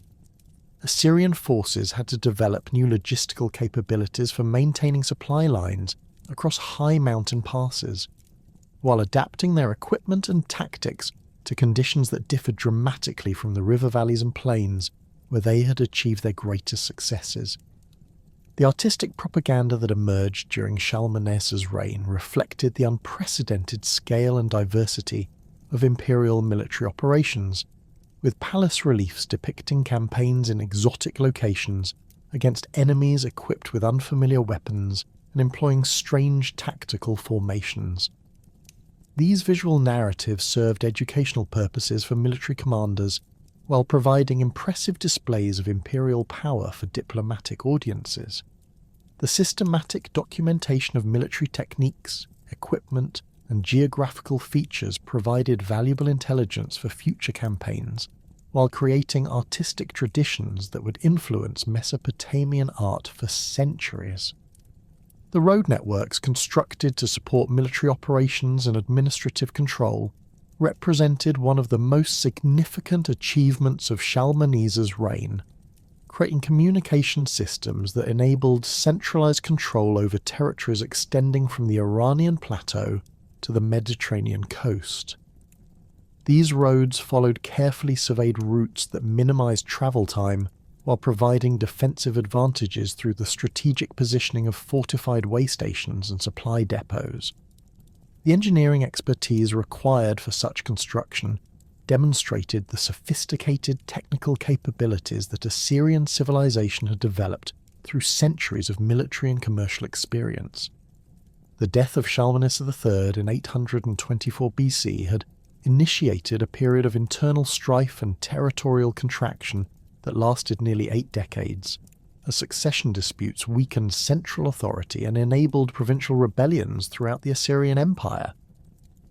By 745 BC, the once mighty imperial machine had been reduced to controlling little more than the traditional heartland around Ashur and Nineveh, while former vassal states reasserted their independence and rival powers encroached upon territories that had been under Assyrian dominion for generations. The accession of Tiglath-Pileser III to the throne marked not merely the end of this period of decline, but the beginning of revolutionary transformations that would establish Assyria as the most efficient military and administrative power the ancient world had yet witnessed. The man who assumed the name Tiglath-Pileser III upon his coronation was likely not a member of the traditional royal lineage, but rather a military commander named Pulu, who had seized power through a palace coup that eliminated the previous dynasty. This background as a professional soldier rather than hereditary monarch profoundly influenced his approach to imperial governance, as he possessed intimate knowledge of the military and administrative weaknesses that had enabled the recent period of Assyrian decline. His reforms addressed these systemic problems with a thoroughness and sophistication that transformed every aspect of imperial organization. The military reforms implemented by Tiglath-Pileser III represented the most comprehensive reorganization of armed forces since the innovations of Tiglath-Pileser I 4 centuries earlier. The traditional system of provincial levies and seasonal campaigns that had characterized earlier Assyrian warfare was replaced by a professional standing army that could maintain continuous operations throughout the year. This transformation required fundamental changes in recruitment, training, equipment, and logistics that created military capabilities far exceeding anything previously achieved in Mesopotamian history. The new recruitment system drew soldiers from throughout the empire rather than relying primarily on Assyrian citizens, creating ethnically diverse military units that combine the specialized skills of different populations under unified command structures. Aramaean horsemen provided cavalry capabilities that exploited their traditional expertise in mounted warfare, while mountain peoples contributed knowledge of guerrilla tactics and siege techniques developed through generations of defensive warfare. Phoenician and other coastal populations supplied naval expertise that enabled Assyrian operations in riverine and maritime environments. The standardization of equipment and training throughout these diverse forces required unprecedented organizational capabilities that reflected the sophisticated administrative systems developed during the preceding centuries. Centralized armories produced uniform weapons and armor according to specifications that ensured consistent quality across all military units, while specialized training facilities provided instruction in tactics, equipment maintenance, and military engineering. The systematic nature of this military education created professional competence that distinguished Assyrian forces from the irregular militias and tribal levies that constituted most contemporary armies. The siege warfare capabilities that emerged from these reforms achieved levels of sophistication that made virtually no fortified position impregnable to sustained Assyrian assault. Engineering units equipped with standardized siege equipment could rapidly construct the specialized machinery necessary for reducing defensive fortifications, while coordinated infantry and cavalry operations prevented enemy forces from interfering with siege operations. The systematic approach to fortress reduction reflected accumulated experience from hundreds of successful sieges conducted throughout the empire's expanding territories. The integration of iron weapons technology reached complete maturity during this period, with Assyrian metalworkers achieving production capabilities that could equip entire armies with superior weapons and armor. Specialized workshops located in major cities throughout the empire produced standardized spear points, sword blades, and arrowheads that maintained consistent quality while incorporating technological innovations developed through continuous experimentation. The systematic exploitation of iron ore deposits in the Zagros Mountains and Anatolian highlands provided the raw materials necessary to maintain this unprecedented level of military production. The administrative revolution that accompanied these military reforms transformed the provincial system that had governed conquered territories since the time of Ashurbanipal II. The traditional practice of ruling through local vassal kings who maintained nominal independence while acknowledging Assyrian suzerainty was systematically replaced by direct imperial administration that eliminated intermediate authorities and established unified control over all aspects of provincial governance. This transformation required the development of administrative capabilities that could manage diverse populations across vast geographical distances while maintaining consistent policy implementation. The new provincial governors appointed to replace vassal rulers were drawn exclusively from the Assyrian nobility or proven military commanders who possessed both the competence and loyalty necessary for effective imperial administration. These officials received extensive training in legal procedures, taxation systems, and communication protocols that enabled them to implement consistent policies regardless of local conditions or cultural differences. Regular inspection tours by royal commissioners ensured that provincial administration met imperial standards while providing opportunities for policy adjustments based on local circumstances. The systematic replacement of local administrative personnel with Assyrian appointees extended throughout the governmental hierarchy, creating unified command structures that connected village-level officials directly to the imperial capital. This administrative integration required the development of sophisticated communication systems that could transmit orders and information across the empire's vast territories while maintaining the security and reliability necessary for effective governance. Professional messenger services operating along established routes provided regular contact between provincial centres and the imperial capital, while emergency communication systems enabled rapid response to developing crises. The legal codes implemented throughout the reformed provincial system established uniform standards of justice that replaced the diverse local traditions that had previously governed conquered populations. These standardized legal procedures provided predictable frameworks for commercial transactions, property disputes, and criminal justice that facilitated economic development while reducing the potential for local conflicts that might threaten imperial stability. The systematic training of judicial officials ensured consistent application of imperial law throughout the empire's diverse territories. The taxation systems developed to support the expanded imperial administration represented significant innovations in fiscal organization that generated unprecedented revenues while maintaining economic productivity in conquered territories. Rather than relying solely on tribute payments and irregular levies that had characterized earlier imperial finance, the new system implemented standardized tax assessments based on agricultural productivity, commercial activity, and population levels that provided predictable income streams for imperial expenditures. The deportation policies that had been employed sporadically during earlier reigns were systematized and expanded into comprehensive population transfer programs that served multiple strategic objectives simultaneously. The systematic relocation of skilled craftsmen, agricultural specialists, and administrative personnel from conquered territories to underpopulated regions of the imperial heartland strengthened Assyrian economic capabilities while weakening potential centres of resistance in newly conquered areas. These population movements were managed through sophisticated logistical operations that provided transportation, housing, and employment for relocated populations. The intelligence networks that supported these administrative and military innovations represented unprecedented developments in systematic information gathering and analysis. Professional agents operating throughout the empire and beyond its borders collected detailed information about political developments, military capabilities, and economic conditions that enabled imperial planners to anticipate threats and opportunities.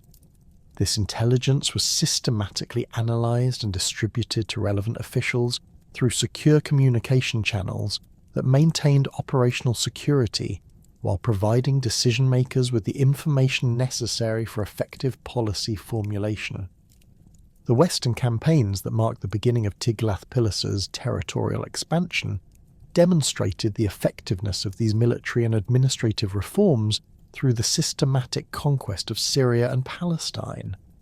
The traditional coalition of western kingdoms that had successfully resisted Assyrian expansion during Shalmaneser III's reign, proved incapable of coordinating effective resistance against the reformed imperial war machine. Individual kingdoms were isolated and conquered through coordinated military operations that prevented mutual support while exploiting the superior mobility and firepower of professional Assyrian forces. The siege of Damascus in 732 BC represented the culmination of these Western campaigns and demonstrated the lethal efficiency of reformed Assyrian siege techniques.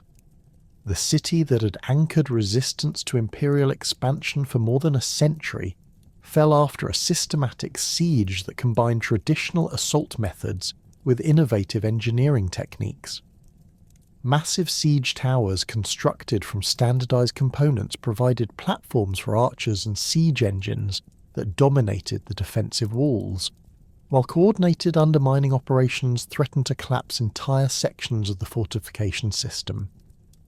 The capture of Damascus eliminated the most significant obstacle to Assyrian control over the Levantine trade routes, and established imperial authority over territories that provided access to Mediterranean commerce and Egyptian diplomatic relationships. The integration of these conquered territories into the imperial administrative system required the appointment of Assyrian governors who implemented standardized legal and taxation systems while managing the deportation of local populations to other regions of the empire. The intervention in the affairs of Israel and Judah during this period reflected the systematic approach that characterized Tiglath-Pileser's expansion policies.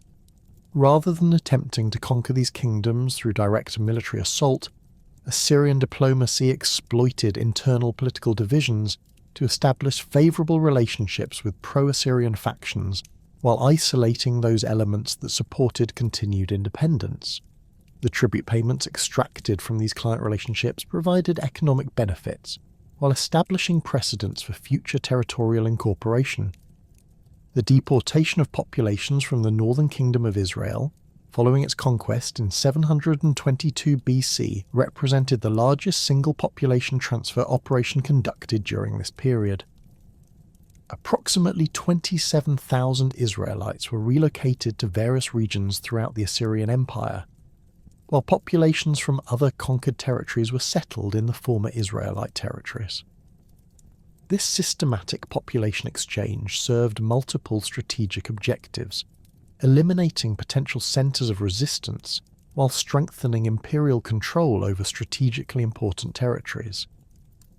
The accession of Sargon II to the throne in 722 BC occurred under circumstances that remain partially obscured by incomplete historical records, though evidence suggests that he may have been a military commander who seized power during a succession crisis, rather than a legitimate heir to Tiglath-Pileser's throne. Regardless of the specific circumstances of his rise to power, Sargon proved to be one of the most capable rulers in Assyrian history, combining military genius with administrative innovation and architectural vision that established new standards for imperial achievement. The consolidation of power that occupied the early years of Sargon's reign required the suppression of rebellions throughout the empire, while simultaneously defending against external threats from Urartu, Elam, and other rival powers. The military campaigns conducted during this period demonstrated the continued effectiveness of the reformed Assyrian war machine, while revealing areas where further improvements were necessary. The systematic nature of these operations reflected the professional competence and strategic planning that characterized the mature imperial military system. The conquest of Samaria that completed the destruction of the northern kingdom of Israel represented one of Sargon's most significant early achievements, and demonstrated his ability to complete the territorial expansion programs initiated by his predecessor. The siege techniques employed during this operation incorporated all the innovations that had been developed during the preceding decades, while the subsequent administrative integration of the conquered territory followed established procedures for provincial organization and population management. The campaigns against Urartu that dominated the middle period of Sargon's reign brought Assyrian forces into conflict with the most formidable military power in the northern regions, and required tactical adaptations that reflected the unique challenges of mountain warfare. The Urartian kingdom possessed sophisticated metallurgical capabilities, advanced fortification systems, and military organization that rivaled Assyrian achievements, creating conflicts that tested the limits of imperial military capabilities. The systematic destruction of Urartian power through coordinated campaigns that targeted both military forces and economic infrastructure demonstrated the strategic sophistication that characterized mature Assyrian warfare.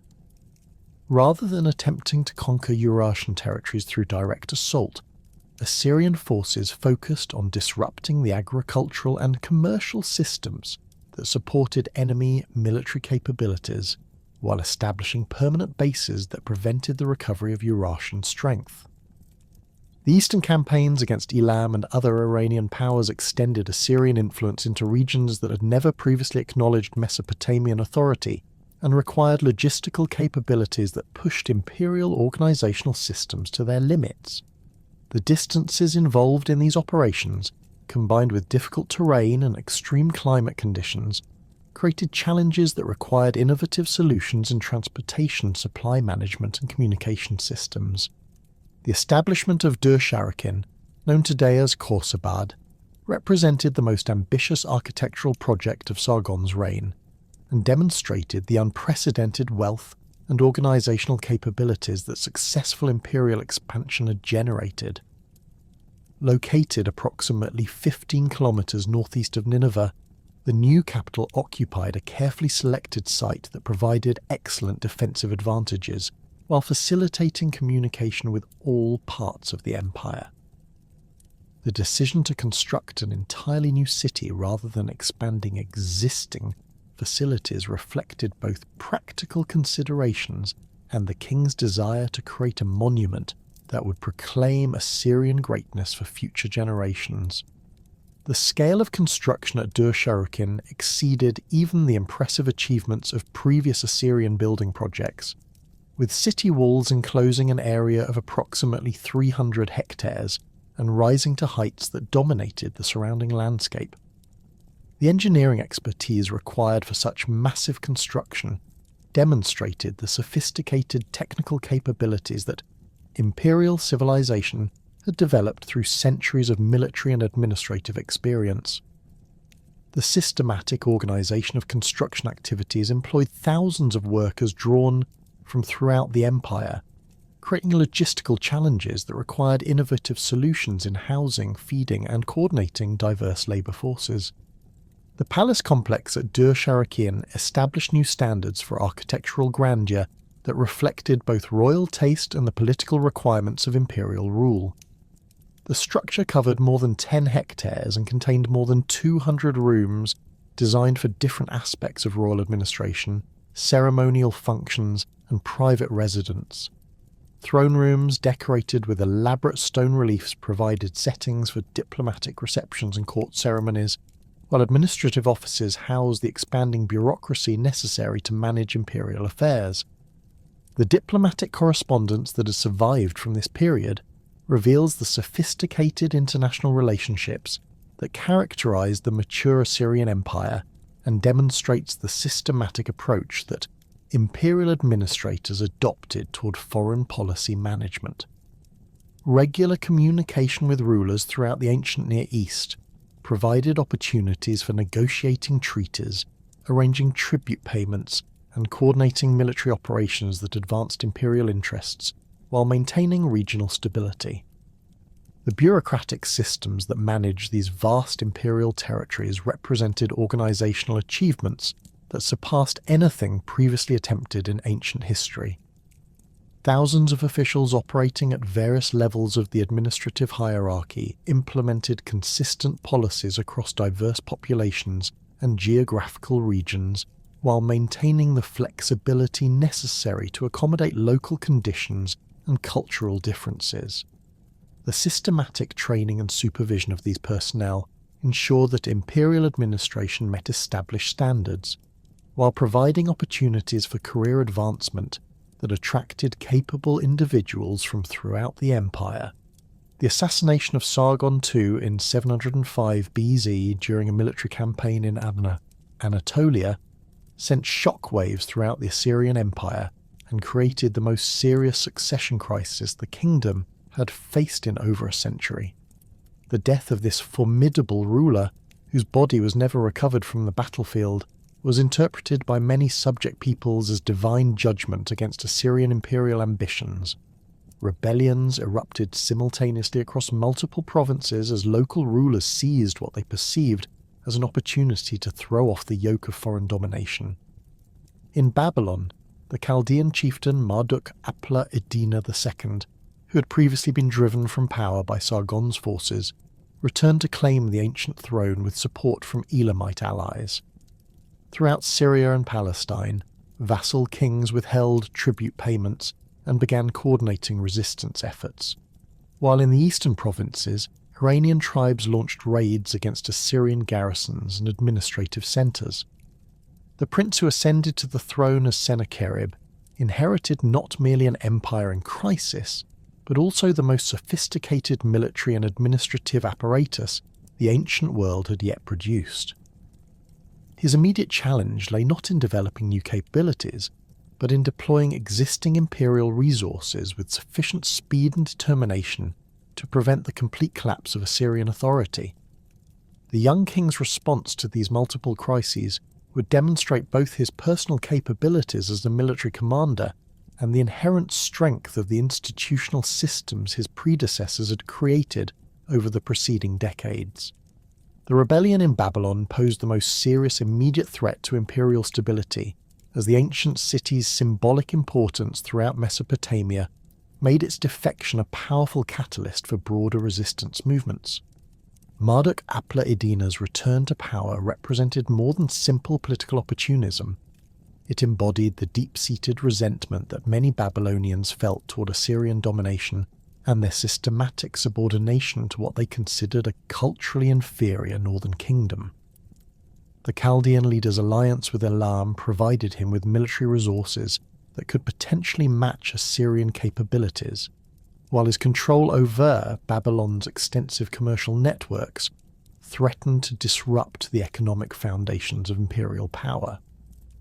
Sennacherib's initial campaign against Babylon in 703 BC demonstrated the lethal efficiency of the military machine he had inherited, while revealing the strategic complexity of governing diverse populations within a unified imperial framework. The Assyrian forces that advanced southward along the Tigris represented the culmination of military development that had begun during Tiglath-Pileser III's reforms, combining professional competence with technological superiority and logistical capabilities that enabled sustained operations far from their home bases. Infantry formations equipped with standardized iron weapons and armor formed the backbone of Assyrian strength, while cavalry units provided mobility and striking power that could exploit weaknesses in enemy formations. The siege techniques employed during the reduction of Babylonian strongholds incorporated all the innovations that had been refined through decades of successful campaigns throughout the empire. Massive siege towers constructed from standardized components provided platforms for archers and siege engines that could dominate defensive walls, while coordinated battering ram operations targeted specific weak points in fortification systems. The systematic nature of these operations reflected the professional training and technical expertise that distinguished Assyrian forces from the irregular militias and tribal levies that constituted most contemporary armies. The capture of Babylon after a prolonged siege that tested both Assyrian persistence and Babylonian resolve established Sennacherib's credentials as a military commander while demonstrating the continued effectiveness of imperial siege warfare capabilities. The systematic destruction of the city's defensive works and the deportation of significant portions of its population followed established procedures for dealing with rebellious territories, though the scale and thoroughness of these operations exceeded anything previously attempted in Mesopotamian history. Entire quarters of the ancient city were demolished, their building materials transported northward for use in Assyrian construction projects, while the surviving population was systematically relocated to various regions throughout the empire. The administrative integration of reconquered Babylonian territories required modifications to existing provincial systems that could accommodate the cultural sensitivities and economic importance of these ancient centers of civilization. Unlike the relatively straightforward incorporation of Syrian or Palestinian territories, the governance of Babylonia demanded careful attention to religious traditions, commercial relationships, and scholarly institutions that had flourished for millennia. Sennacherib's appointment of trusted Assyrian officials to key administrative positions represented a departure from previous policies that had often preserved local governing structures under imperial supervision. The western campaigns that occupied much of Sennacherib's attention during the early years of his reign brought Assyrian forces into confrontation with a coalition of Palestinian and Phoenician cities that had coordinated their resistance efforts with Egyptian support. The most significant of these conflicts centered on the Kingdom of Judah, whose king Hezekiah had implemented extensive military preparations that included the fortification of Jerusalem and the construction of sophisticated water management systems designed to sustain the city during prolonged sieges. The famous siege of Jerusalem in 701 BC represented one of the most thoroughly documented military operations in ancient Near Eastern history, preserved not only in Assyrian royal inscriptions but also in biblical accounts and archaeological evidence that provides unprecedented insights into the realities of ancient siege warfare. The Assyrian forces that surrounded the city employed all the sophisticated techniques that had been developed through generations of military experience, establishing multiple camps that controlled all approaches, while engineers began constructing the specialized equipment necessary for reducing the fortifications. The defensive preparations that Hezekiah had implemented demonstrated sophisticated understanding of siege warfare principles and reflected the widespread knowledge of Assyrian military capabilities that had spread throughout the region. The famous tunnel system that connected Jerusalem's water sources to protected reservoirs within the city walls represented an engineering achievement that rivaled anything the Assyrians themselves had accomplished, involving the excavation of more than 500 meters of underground passages through solid rock.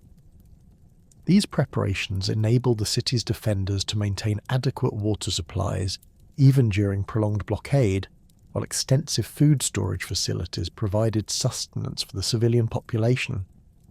The psychological warfare that accompanied the physical siege operations revealed the sophisticated understanding of human motivation that characterized mature Assyrian military doctrine. Royal inscriptions describe in detail the propaganda campaigns directed at Jerusalem's defenders, emphasizing the futility of resistance against imperial power, while promising favorable treatment for those who submitted voluntarily. Assyrian officials fluent in Hebrew and Aramaic addressed the city's population directly, attempting to undermine confidence in their leadership while highlighting the fate of other cities that had dared to resist imperial authority. The ultimate resolution of the Jerusalem siege remains one of the most debated events in ancient Near Eastern history, with Assyrian sources claiming complete victory, while biblical accounts describe divine intervention that forced Assyrian withdrawal. Archaeological evidence suggests that the siege was indeed lifted before the city's capture, though the specific circumstances that led to this outcome remain unclear.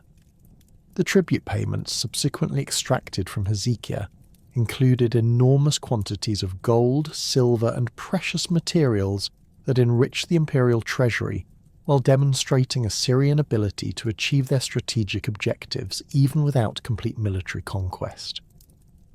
The engineering projects that characterized Sennacherib's reign represented some of the most ambitious construction undertakings in ancient history, demonstrating the unprecedented organizational capabilities and technical expertise that successful imperial expansion had generated. The most spectacular of these achievements was the transformation of Nineveh into the greatest city the ancient world had yet witnessed, a massive urban complex that served simultaneously as administrative capital, military headquarters, and architectural monument to Assyrian power. The expansion of Nineveh's defensive perimeter required the construction of walls that enclosed an area of approximately 750 hectares, making it one of the largest fortified cities in the ancient world. These massive fortifications incorporated the most advanced defensive techniques available, featuring double wall systems with intervening spaces that could trap attacking forces, while towers positioned at regular intervals provided overlapping fields of fire that could devastate any assault attempt. The gates that provided access through these defensive works were protected by elaborate approach systems that channeled visitors through multiple checkpoints where guards could verify identities and inspect cargo. The water management systems that supplied Nineveh's expanded population represented engineering achievements that surpassed anything previously attempted in Mesopotamian urban planning. The famous aqueduct system that brought fresh water from mountain sources more than 50 kilometers away involved the construction of stone channels that crossed valleys on massive, arched bridges while maintaining precise gradients that ensured continuous flow. These engineering works required sophisticated mathematical calculations and construction techniques that demonstrated the advanced technical capabilities Assyrian civilization had developed through centuries of military and commercial experience. The royal palace complex that Sennacherib constructed at Nineveh established new standards for architectural grandeur that proclaimed Assyrian supremacy to both subjects and foreign visitors. The structure, which contemporary inscriptions describe as the palace without rival, covered more than 12 hectares and contained more than 80 rooms designed for different aspects of royal administration, ceremonial functions, and private residence. Throne rooms decorated with elaborate stone reliefs provided settings for diplomatic receptions and court ceremonies, while administrative offices housed the expanding bureaucracy necessary to manage the empire's vast territories. The artistic program that decorated these palace walls represented the culmination of Assyrian royal art, combining traditional religious themes with unprecedented celebrations of imperial military achievement. Stone relief panels carved by skilled artisans depicted scenes from Sennacherib's campaigns in minute detail, showing Assyrian forces employing sophisticated siege techniques against enemy fortifications, while captured rebels faced systematic execution. These images served multiple purposes beyond simple decoration, providing visual narratives that proclaimed imperial power while offering detailed documentation of military equipment and procedures for the instruction of future generations. The library facilities that Sennacherib established within the palace complex reflected the scholarly interests that characterized the mature Assyrian court and demonstrated the systematic approach that imperial administrators adopted toward knowledge preservation and transmission. Thousands of cuneiform tablets containing literary works, historical records, scientific treatises, and administrative documents were systematically collected from throughout the empire and organized according to sophisticated cataloging systems that facilitated scholarly research and administrative reference. The urban planning innovations that characterized Nineveh's expansion established precedents for city development that influenced Mesopotamian architecture for centuries.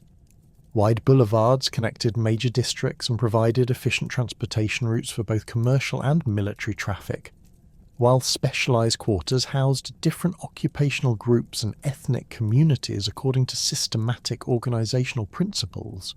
Markets, workshops, and residential areas were positioned to maximize economic efficiency while maintaining the security considerations necessary for imperial administration. The accession of Esarhaddon to the throne in 681 BC occurred under circumstances that demonstrated both the continuing strength of Assyrian imperial institutions and the persistent challenges posed by governing diverse populations across vast geographical distances. Sennacherib's assassination by his own sons during a religious ceremony at Nineveh created another succession crisis that threatened to destabilize the empire, though the rapid resolution of this conflict revealed the effectiveness of the administrative and military systems that had been developed over the preceding decades. The civil war that followed Sennacherib's death was brief but intense, as competing factions within the royal family attempted to secure control over the imperial throne and its associated powers. Esarhaddon's ultimate victory reflected not only his personal capabilities as a military commander, but also the support he received from key elements within the imperial bureaucracy and army. The systematic elimination of rival claimants and their supporters established his authority while demonstrating the ruthless efficiency that characterized Assyrian political culture. The military reforms that Esarhaddon implemented during the early years of his reign addressed specific weaknesses that had been revealed during recent campaigns, while building upon the fundamental strengths of the imperial war machine. The integration of Arab cavalry units into standard military formations provided enhanced mobility capabilities that proved particularly valuable in desert warfare, while the systematic recruitment of siege specialists from conquered populations strengthened the technical expertise available for fortress reduction operations. The most ambitious undertaking of Esarhaddon's reign was the conquest of Egypt, a military achievement that extended Assyrian power further than any previous Mesopotamian empire and established imperial control over the world's oldest continuous civilization. The campaigns that accomplished this unprecedented feat required logistical capabilities that pushed imperial organizational systems to their absolute limits, involving the transportation and supply of large armies across hundreds of kilometers of desert terrain, while maintaining the coordination necessary for effective military operations. The initial invasion of Egypt in 674 BC encountered fierce resistance from Nubian forces under Pharaoh Taharqa, whose kingdom had established control over the Nile Valley during the preceding century. These defenders possessed military capabilities that rivaled Assyrian achievements, including sophisticated archery techniques, cavalry formations adapted to desert conditions, and defensive strategies that exploited the unique geographical features of the Nile Delta. The failure of this first campaign demonstrated that even the mighty Assyrian war machine faced significant challenges when operating in unfamiliar environments against determined enemies. The successful conquest of Egypt during Esarhaddon's second campaign in 671 BC reflected both improved tactical preparations and the systematic application of lessons learned from the previous failure. Assyrian forces adapted their equipment and procedures to desert conditions, while developing new logistical systems that could maintain supply lines across vast distances. The systematic reduction of Egyptian strongholds followed established siege warfare principles, while incorporating innovations necessary for operations in the unique environment of the Nile Valley. The administrative integration of Egypt into the Assyrian Empire required unprecedented innovations in imperial governance that could accommodate the distinctive characteristics of pharaonic civilization, while maintaining effective imperial control. Unlike previous conquests that had involved relatively similar Mesopotamian or Levantine cultures, the incorporation of Egypt demanded careful attention to religious traditions, administrative practices, and social structures that had evolved independently for millennia.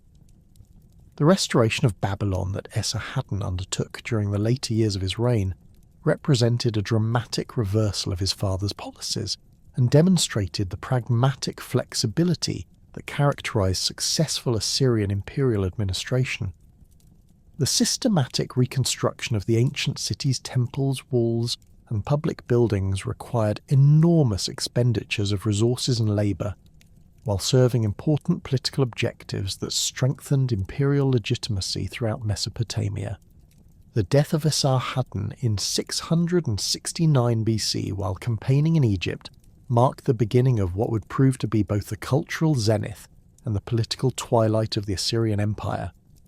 His carefully planned succession arrangement, which divided imperial responsibilities between his sons Ashurbanipal and Shamash-shum-ukin, initially appeared to represent a sophisticated solution to the challenges of governing territories that stretch from the Iranian plateau to the Nile cataracts.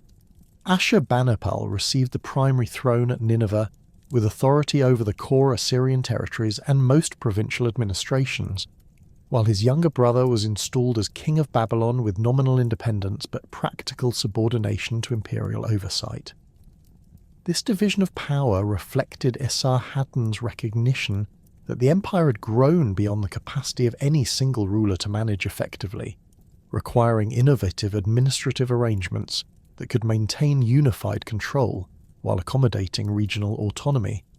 The early years of Ashurbanipal's reign witnessed the continuation of aggressive military expansion that pushed Assyrian territorial control to its absolute maximum extent. The completion of the Egyptian conquest that his father had initiated required sustained military operations across the eastern Mediterranean and deep into the Nile Valley, involving logistical challenges that tested imperial organisational capabilities to their limits.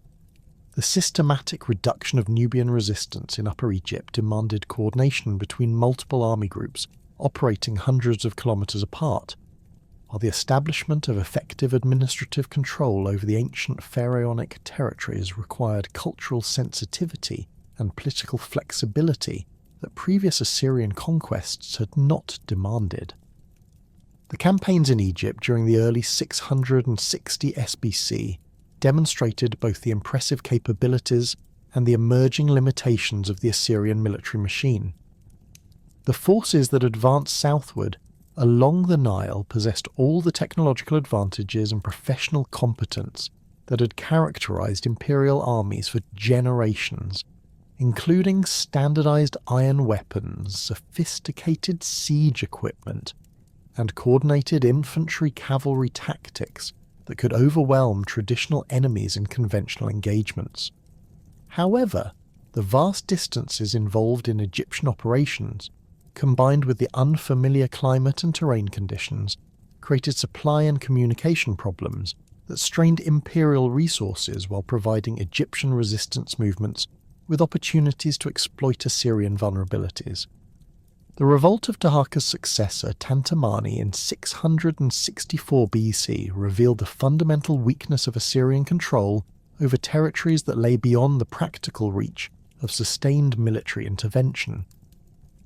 Despite the impressive victories that had established initial imperial authority over Egypt, the maintenance of effective control required permanent garrison forces and administrative personnel that represented enormous ongoing expenses while providing limited economic returns. The systematic destruction of Thebes that followed the suppression of this rebellion demonstrated Assyrian military capabilities while highlighting the costs associated with maintaining imperial authority over distant and culturally distinct territories. The eastern campaigns that occupied much of Ashurbanipal's attention during the middle period of his reign brought Assyrian forces into prolonged conflict with Elam, the ancient kingdom that controlled strategic territories along the Persian Gulf and maintained traditional hostility toward Mesopotamian expansion. These operations represented some of the most challenging military undertakings in Assyrian history, requiring sustained campaigns across difficult terrain against enemies who possessed sophisticated military capabilities and could exploit their intimate knowledge of local geographical conditions to offset Assyrian advantages in equipment and organization. The Elamite capital of Susa, with its massive defensive walls and strategic position controlling access routes from the Iranian plateau, presented siege challenges that tested the limits of Assyrian military engineering. The systematic reduction of this ancient stronghold required innovations in assault techniques and siege equipment that built upon centuries of accumulated experience while adapting to the unique defensive features that Elamite engineers had developed. Massive siege towers constructed from standardized components had to be transported across hundreds of kilometers of mountainous terrain, while battering ram operations required modifications to accommodate the distinctive masonry techniques employed in Elamite fortifications.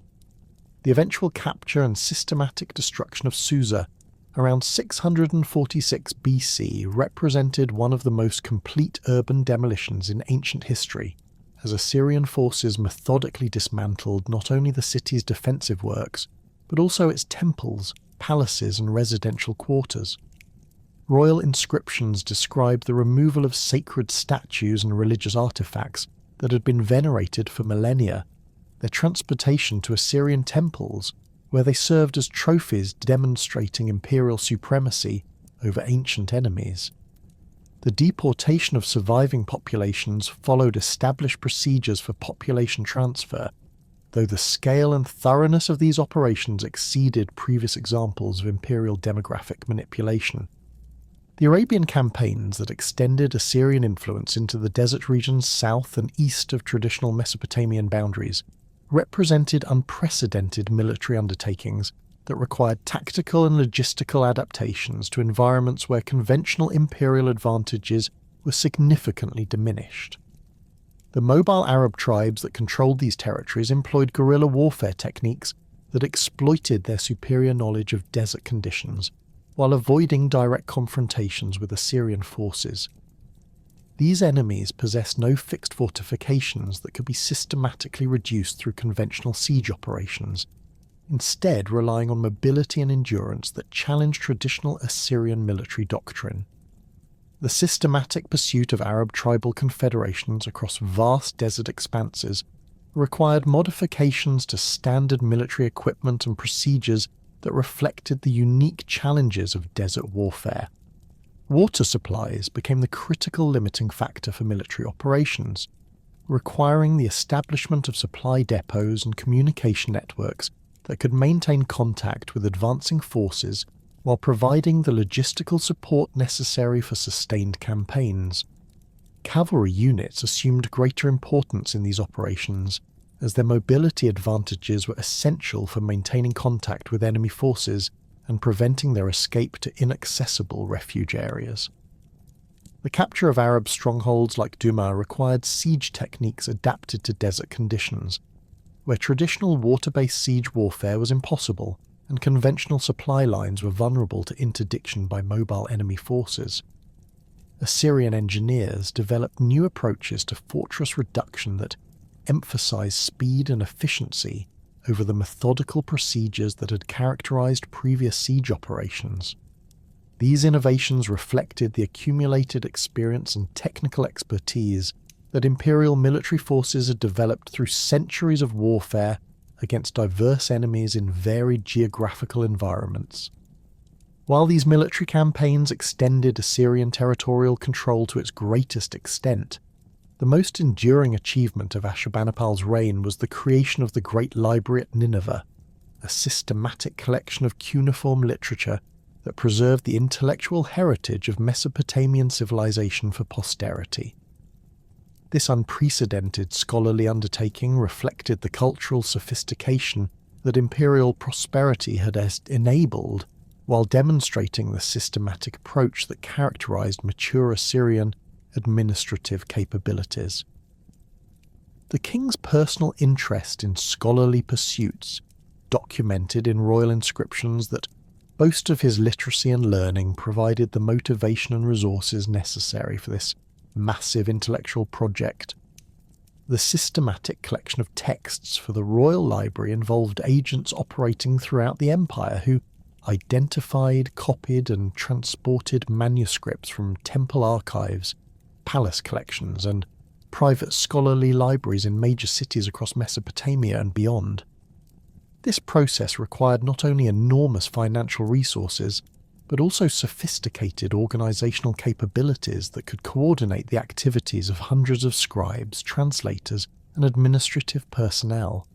The standardization of copying procedures ensured consistent quality and accuracy, while cataloguing systems prevented efficient access to the accumulated materials.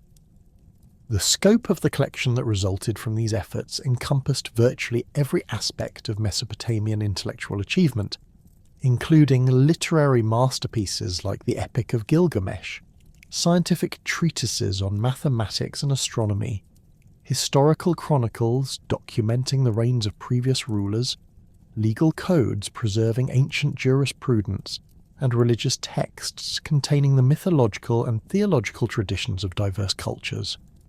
Medical texts preserve the accumulated knowledge of Mesopotamian physicians, while technical manuals documented engineering techniques and craft procedures that had been developed through centuries of practical experience. The physical organization of the library reflected sophisticated understanding of information management principles that enabled scholars to locate specific texts among the tens of thousands of tablets that comprise the collection. Tablets were organized by subject matter and stored in labeled containers that facilitated retrieval, while cross-reference systems connected related materials and provided comprehensive coverage of particular topics. The systematic nature of this organization demonstrated the administrative expertise that Assyrian civilization had developed through centuries of governing complex imperial territories. The scholarly activities that the library supported extended beyond simple preservation to include active research and composition that advanced Mesopotamian intellectual achievements. Royal scribes produced new historical works that synthesized information from multiple sources while providing contemporary perspectives on current events. Scientific investigations are built upon previous discoveries while incorporating new observations and theoretical developments. Literary compositions combined traditional themes with innovative approaches that reflected the cultural diversity and intellectual sophistication of the mature imperial period. However, the most serious threat to imperial stability emerged not from external enemies, but from the growing tensions between Ashurbanipal and his brother Shamash-Shum-Ukin, whose relationship deteriorated steadily as the practical limitations of their divided authority became apparent. The younger brother's position as king of Babylon had initially provided an effective solution to the challenges of governing the ancient southern territories, as his cultural legitimacy and administrative competence enabled the maintenance of local loyalty while preserving imperial unity. However, the inherent contradictions between nominal independence and practical subordination created increasing friction as Shamash-Shum-Ukin sought to expand his autonomous authority, while Ashurbanipal insisted on maintaining ultimate imperial control. The economic foundations of this conflict lay in the competing demands for imperial resources that resulted from the massive military campaigns and construction projects that characterized both rulers' policies. The maintenance of large armies in Egypt, Elam, and Arabia required enormous expenditures that strained imperial finances, while the construction of palaces, temples, and fortifications consumed additional resources that might otherwise have supported economic development. The tribute and taxation systems that had previously provided adequate revenues for imperial needs proved insufficient for the expanded territorial and administrative requirements of the mature empire. The systematic exploitation of Babylonian wealth to support Assyrian military operations created particular resentment among the southern populations, who viewed these extractions as evidence of their continued subordination despite the nominal independence that Shamash-Shum-Ukin's kingship was supposed to represent.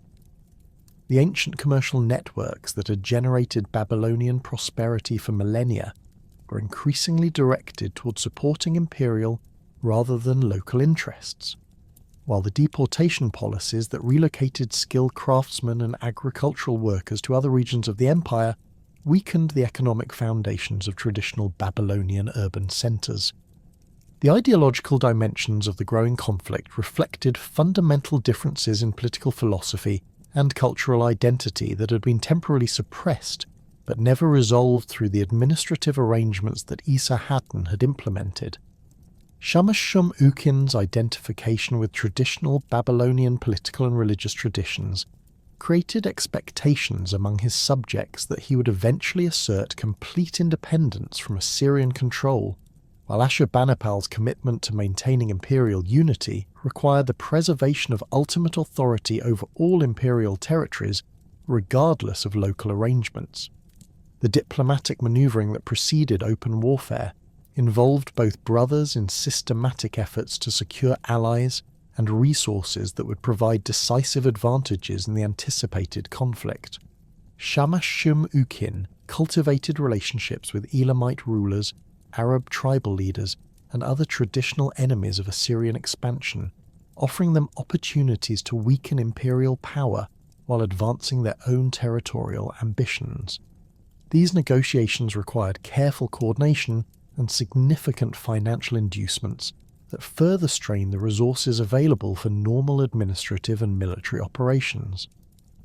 Ashurbanipal's response to these developing threats involved the systematic strengthening of imperial military capabilities while attempting to isolate his brother's potential allies through diplomatic pressure and military intimidation. The recall of experienced commanders from distant campaigns provided the expertise necessary for operations against sophisticated enemies, while the concentration of elite military units in Mesopotamian garrisons demonstrated imperial determination to maintain unity at any cost. Intelligence networks that had been developed for external operations were redirected toward monitoring internal threats and providing early warning of rebellious activities.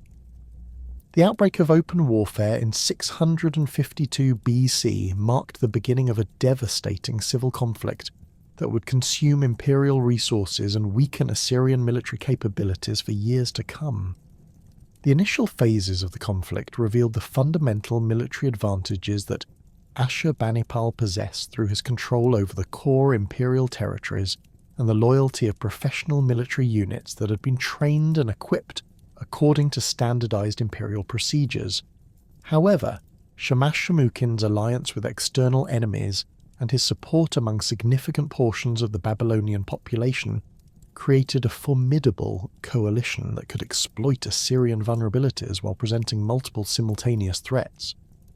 The siege warfare that characterized much of this conflict demonstrated both the advanced state of Assyrian military engineering and the enormous costs associated with reducing fortified positions defended by forces possessing comparable technological capabilities. The systematic reduction of Babylonian strongholds required the same sophisticated siege techniques that had proven successful against foreign enemies, but the defenders' familiarity with Assyrian methods and their access to similar equipment created prolonged operations that consumed resources while providing limited strategic benefits. The emergence of new external threats during this period of internal conflict revealed the extent to which imperial overextension had created vulnerabilities that opportunistic enemies could exploit. The Medes, an Iranian people who had been consolidating power in the Zagros Mountains during the preceding decades, began systematic raids against Assyrian territories while imperial forces were concentrated in Mesopotamia dealing with the civil war.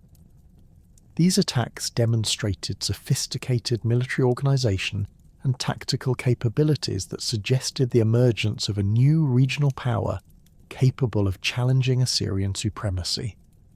Similarly, the Babylonian resistance movements that had been developing under Chaldean leadership found new opportunities to advance their territorial ambitions, while Assyrian attention was focused on the immediate crisis of imperial unity. Nabopolassar, a Chaldean chieftain who would eventually establish the Neo-Babylonian Empire, began consolidating control over southern Mesopotamian territories through a combination of military pressure and diplomatic alliances that exploited the temporary weakness of imperial authority. The death of Ashurbanipal around 627 BC marked the end of the last effective Assyrian ruler and initiated a catastrophic period of internal collapse that would destroy within 2 decades an empire that had dominated the ancient Near East for over 3 centuries. The succession crisis that followed his death exposed the fundamental structural weaknesses that had developed during the later imperial period, as competing claimants to the throne lacked both the personal authority and institutional support necessary to maintain control over the vast territories that stretch from the Iranian plateau to the Egyptian border. The civil war between Shamash-shum-ukin and Ashurbanipal had already severely weakened imperial military capabilities and financial resources, while the systematic exploitation of provincial populations had created widespread resentment that external enemies could exploit to advance their own territorial ambitions.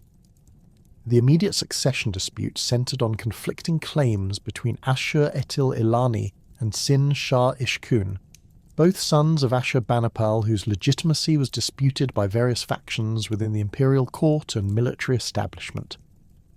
Neither candidate possessed the overwhelming support that would have enabled rapid consolidation of authority, creating a prolonged period of uncertainty during which provincial governors and military commanders were forced to choose sides without clear guidance regarding the ultimate outcome. This internal division provided opportunities for ambitious regional leaders to assert increasing independence while maintaining nominal loyalty to whichever claimant seemed most likely to prevail. The fragmenting imperial administration proved incapable of responding effectively to the multiple challenges that emerged simultaneously across different regions of the empire. In Egypt, the native dynasties that had been suppressed during the Assyrian conquest began reasserting their authority over territories that lay beyond the practical reach of sustained military intervention. The enormous costs associated with maintaining garrison forces along the Nile had always strained imperial resources, while the limited economic benefits derived from Egyptian control made these territories particularly vulnerable to abandonment when more pressing threats emerged closer to the Mesopotamian heartland. The eastern provinces that bordered the Iranian plateau faced increasing pressure from the Median Kingdom, whose rulers had been systematically consolidating their control over the Zagros Mountains, while developing military capabilities that could challenge Assyrian supremacy in conventional warfare. The Medes possessed sophisticated metallurgical techniques that enabled the production of high-quality weapons and armour, while their cavalry forces were particularly well adapted to the mountainous terrain that had traditionally provided Assyria with defensive advantages against eastern enemies. The systematic coordination of Median tribal confederations under centralized royal authority created a unified military force that could sustain prolonged campaigns against Assyrian border fortifications. More significantly, the emergence of Nabopolassar as the dominant Chaldean leader in southern Mesopotamia created a direct threat to the core territories that had provided the foundation for Assyrian imperial power.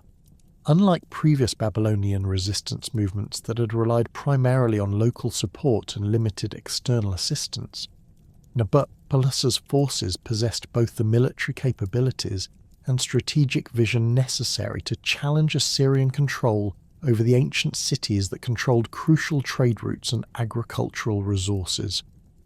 His systematic consolidation of Chaldean tribal territories provided a secure base of operations that could support sustained military operations against Assyrian strongholds throughout the region.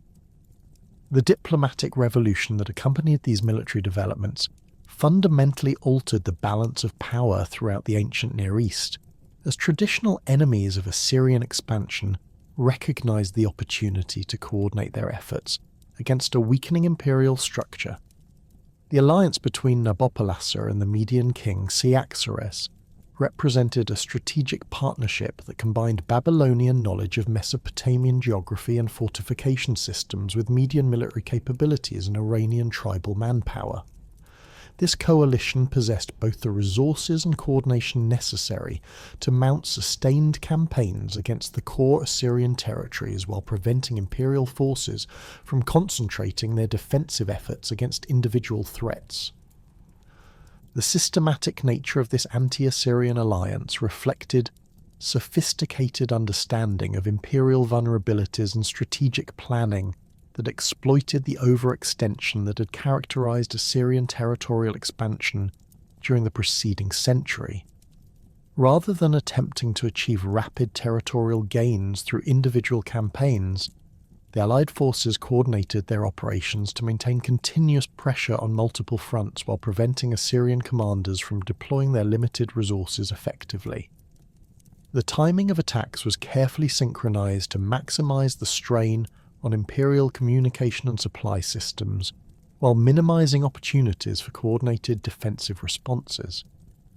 The military campaigns that began around 626 BC demonstrated both the continued effectiveness of Assyrian professional forces when properly led and supplied, and the fundamental weakness of imperial defensive capabilities when faced with coordinated attacks across multiple theatres.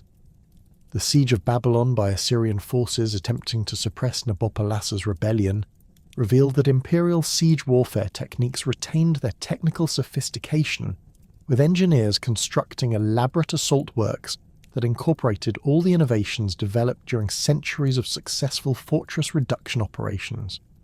However, the simultaneous pressure from Median forces in the east prevented the concentration of sufficient resources to achieve decisive results, while the extended duration of siege operations consumed supplies and manpower that could not be easily replaced.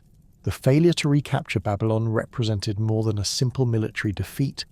It demonstrated to observers throughout the empire that Assyrian power was no longer irresistible, and that sustained resistance could achieve success against imperial forces.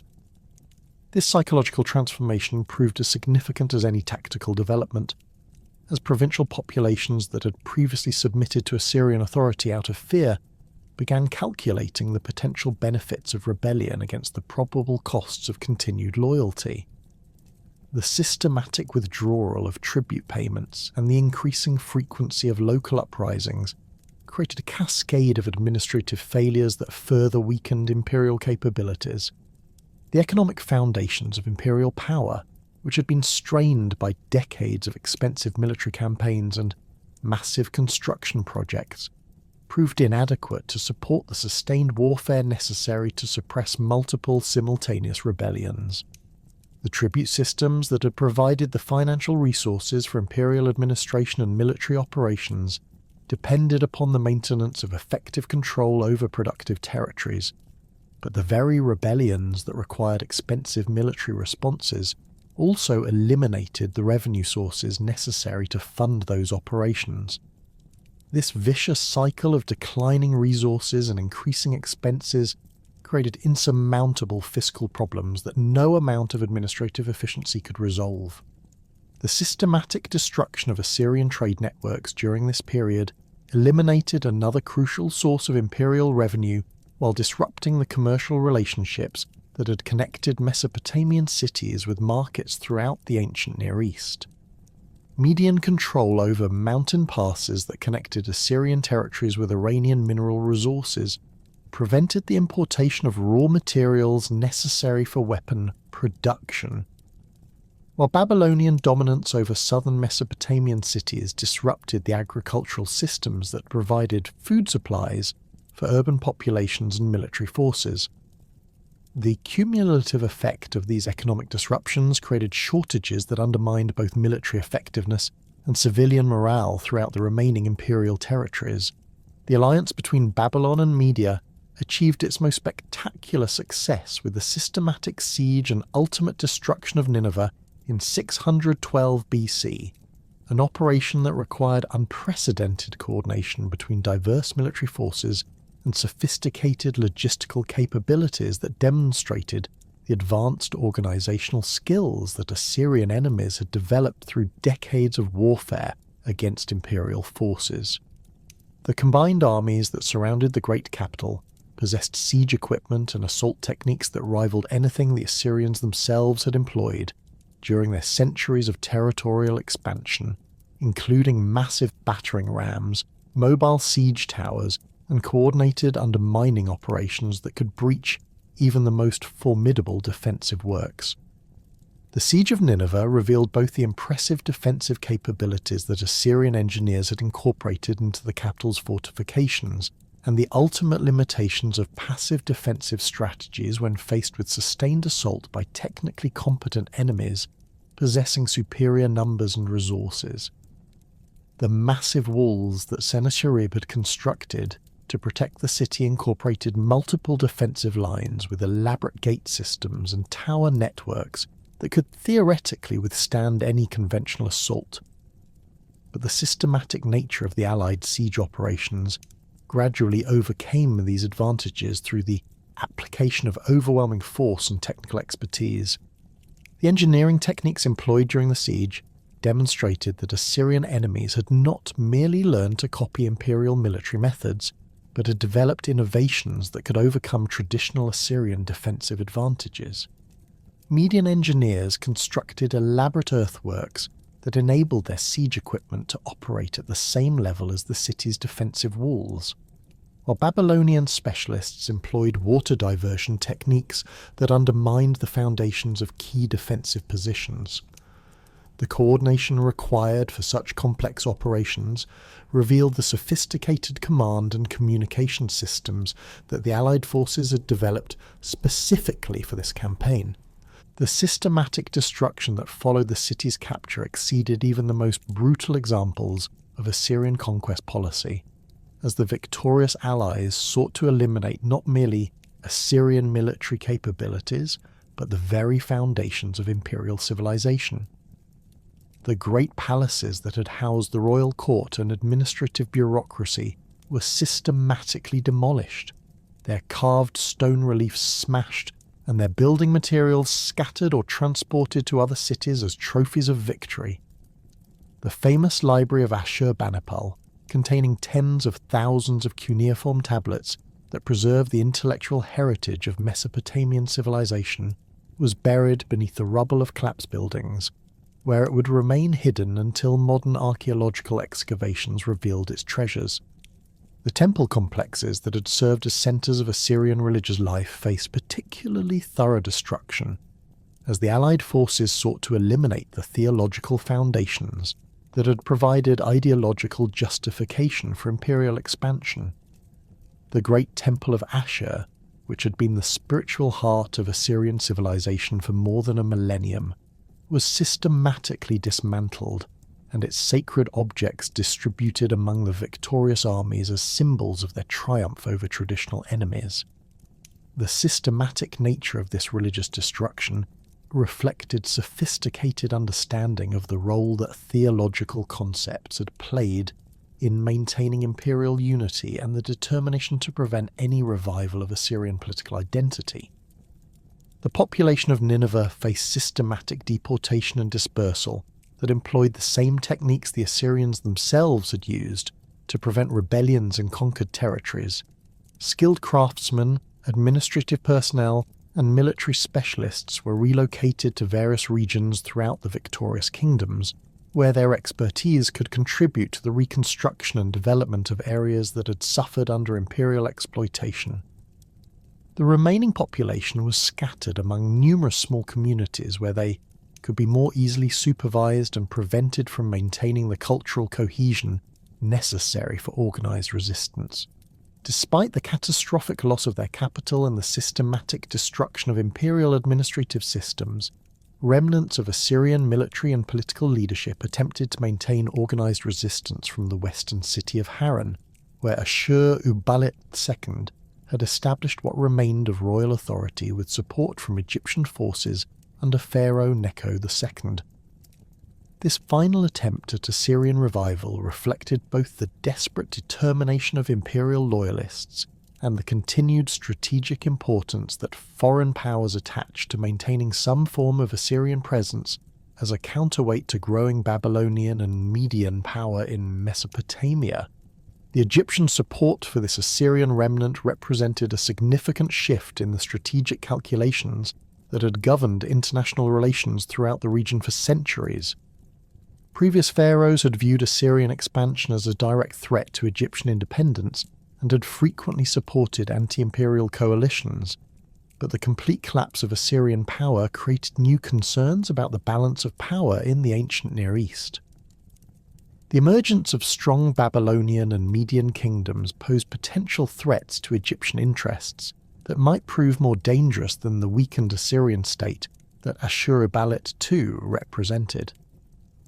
The military capabilities that the Harran-based Assyrian remnant could deploy remained formidable despite the disasters that had destroyed the imperial heartland, as significant numbers of professional soldiers and experienced commanders had escaped the destruction of Nineveh and maintained their organizational cohesion under royal leadership. These forces retained their superior equipment, tactical training, and siege warfare expertise. while Egyptian support provided additional resources and strategic depth that enabled sustained resistance against the Allied forces that sought to complete the destruction of Assyrian political identity. The siege of Harran in 610 BC demonstrated that Assyrian military capabilities retained their effectiveness even under the desperate circumstances that characterized this final phase of imperial resistance. The defensive preparations that Ashur-uballit II implemented incorporated all the sophisticated techniques that had been developed through centuries of siege warfare experience, including multiple defensive lines, protected water supplies, and coordinated artillery positions that could devastate attacking forces. The systematic nature of these preparations revealed that Assyrian military engineering retained its technical excellence despite the catastrophic political and economic circumstances that surrounded this final stronghold. However, the overwhelming numerical superiority and coordinated assault techniques that the Babylonian-Median alliance could deploy ultimately proved decisive against even the most skillful defensive preparations. The systematic reduction of Harran's fortifications required prolonged siege operations that demonstrated both the persistence of the Allied forces and their ability to maintain complex military operations at considerable distances from their home bases. The engineering capabilities that enabled the construction of elaborate siege works and the coordination of multiple assault columns revealed the sophisticated military organization that Assyrian enemies had developed through their successful campaigns against imperial forces. The final destruction of Harran and the death or disappearance of Ashur-uballit II around 609 BC mark the definitive end of Assyrian political independence and the completion of a process of imperial collapse that had consumed less than 2 decades. The systematic elimination of Assyrian administrative centres, military installations and population concentrations ensured that no significant revival of imperial power would be possible, while the deliberate destruction of cultural and religious institutions prevented the maintenance of distinct Assyrian identity that might have supported future independence movements. The thoroughness of this destruction reflected the accumulated resentment that centuries of imperial domination had created among the diverse populations that had suffered under Assyrian rule, as well as the strategic calculation that complete elimination of Assyrian capabilities was necessary to prevent any future challenge to the new political arrangements that were emerging throughout the region. The systematic nature of population dispersal and cultural destruction employed techniques that the Assyrians themselves had perfected during their centuries of territorial expansion, creating a bitter irony in which imperial methods were turned against their creators with devastating effectiveness. The speed and completeness of Assyrian imperial collapse demonstrated the fundamental instability that had developed within the political and economic systems that had supported territorial expansion for more than 3 centuries. The overextension of military commitments, the exploitation of provincial populations, and the concentration of resources in expensive prestige projects had created vulnerabilities that coordinated enemies could exploit once the personal authority and institutional effectiveness of imperial leadership began to decline. The systematic destruction of Assyrian cities and the dispersal of their populations ensured that the political and cultural foundations of imperial power were eliminated so thoroughly that no significant revival would ever be attempted. The complete destruction of Harran and the elimination of the last vestiges of Assyrian political authority did not mark the end of Assyrian civilization itself, though it fundamentally transformed the nature of Assyrian identity and cultural expression. Scattered throughout the territories of the former empire, significant populations of Assyrian heritage survived the systematic campaigns of destruction and deportation that had eliminated their political institutions. These communities, dispersed across northern Mesopotamia, the Syrian highlands, and various regions where imperial policies had relocated them during previous centuries, maintained their distinct linguistic and cultural traditions despite the absence of unified political leadership or territorial control. The survival of Assyrian populations in their traditional heartland around the ruins of Ashur, Nineveh, and Kalhu proved particularly significant for the preservation of cultural continuity. While the great cities lay in ruins and their administrative functions had been permanently destroyed, the agricultural settlements and smaller urban centres that had supported imperial civilization continued to function under the new political arrangements established by Babylonian and Median authorities. These communities preserved not only the Aramaic dialects that had become the common language of imperial administration, but also the technical knowledge and craft traditions that had sustained Assyrian material culture for centuries. The gradual conversion of these surviving Assyrian populations to Christianity during the early centuries of the Common Era represented a fundamental transformation in religious identity that paradoxically strengthened their cultural cohesion and provided new foundations for community organisation. The adoption of Christian theological concepts and ecclesiastical structures offered alternatives to the traditional religious institutions that had been destroyed along with the imperial political system, while the emphasis on scriptural literacy and theological education preserved intellectual traditions that might otherwise have been lost during the centuries of political fragmentation. The development of distinctive Assyrian Christian communities during the Parthian and Sassanid periods demonstrated remarkable cultural resilience and adaptability. These populations maintained their ancestral languages while adapting Christian liturgical practices to their particular cultural circumstances, creating religious traditions that combined universal Christian theological concepts with specifically Assyrian cultural expressions.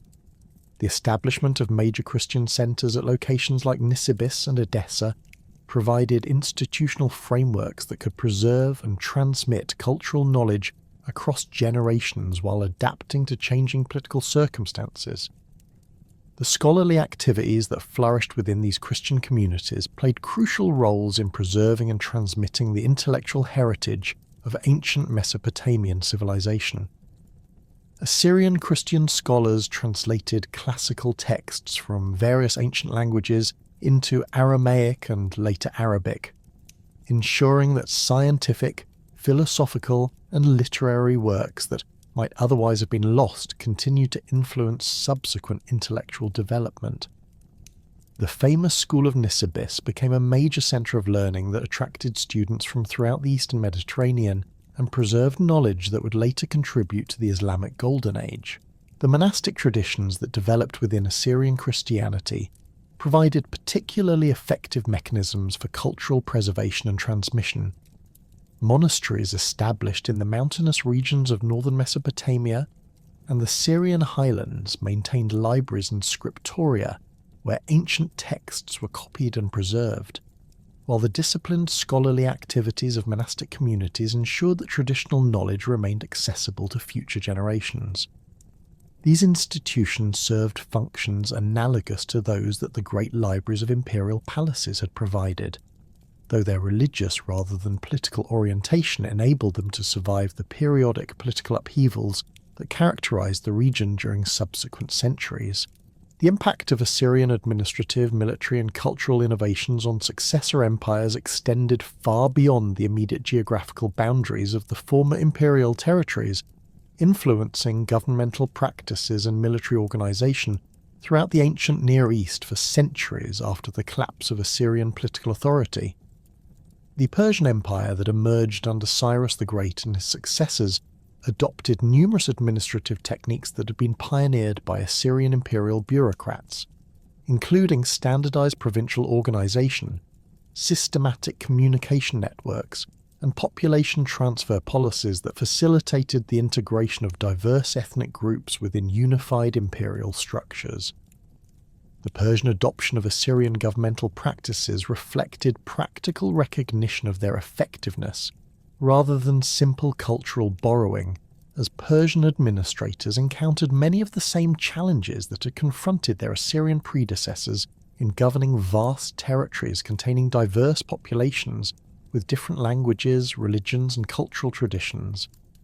The provincial system that the Persians implemented throughout their empire incorporated organizational principles that Assyrian administrators had developed through centuries of practical experience, including the appointment of governors with comprehensive authority over designated territories, the establishment of regular communication networks connecting provincial centers with the imperial capital, and the systematic collection of tribute and taxation according to standardized procedures. The military innovations that had characterized Assyrian imperial expansion similarly influenced the development of Persian, Hellenistic, and Roman military organization, though these successor powers adapted Assyrian techniques to their own particular strategic requirements and cultural preferences.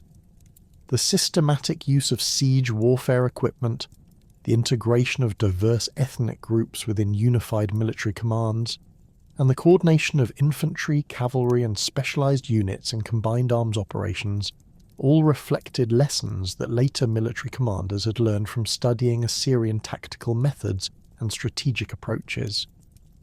The Roman military system that emerged during the Republican and Imperial periods incorporated numerous elements that could be traced directly to Assyrian precedents, including the systematic use of engineering units for siege operations, the establishment of permanent military bases that could support sustained campaigns in distant territories, and the integration of auxiliary forces drawn from conquered populations.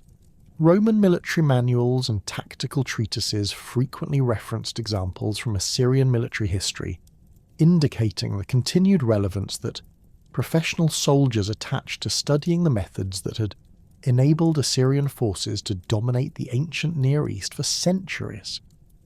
The Hellenistic kingdoms that emerged following Alexander's conquests similarly adopted administrative and military practices that reflected Assyrian influence, though the Greek cultural orientation of these states created distinctive synthetic approaches that combined Mesopotamian governmental techniques with Greek philosophical and artistic traditions. The systematic documentation of governmental procedures, the establishment of professional bureaucracies, and the coordination of military and civilian authority within unified imperial structures all demonstrated the continued practical value of organizational innovations that Assyrian administrators had developed.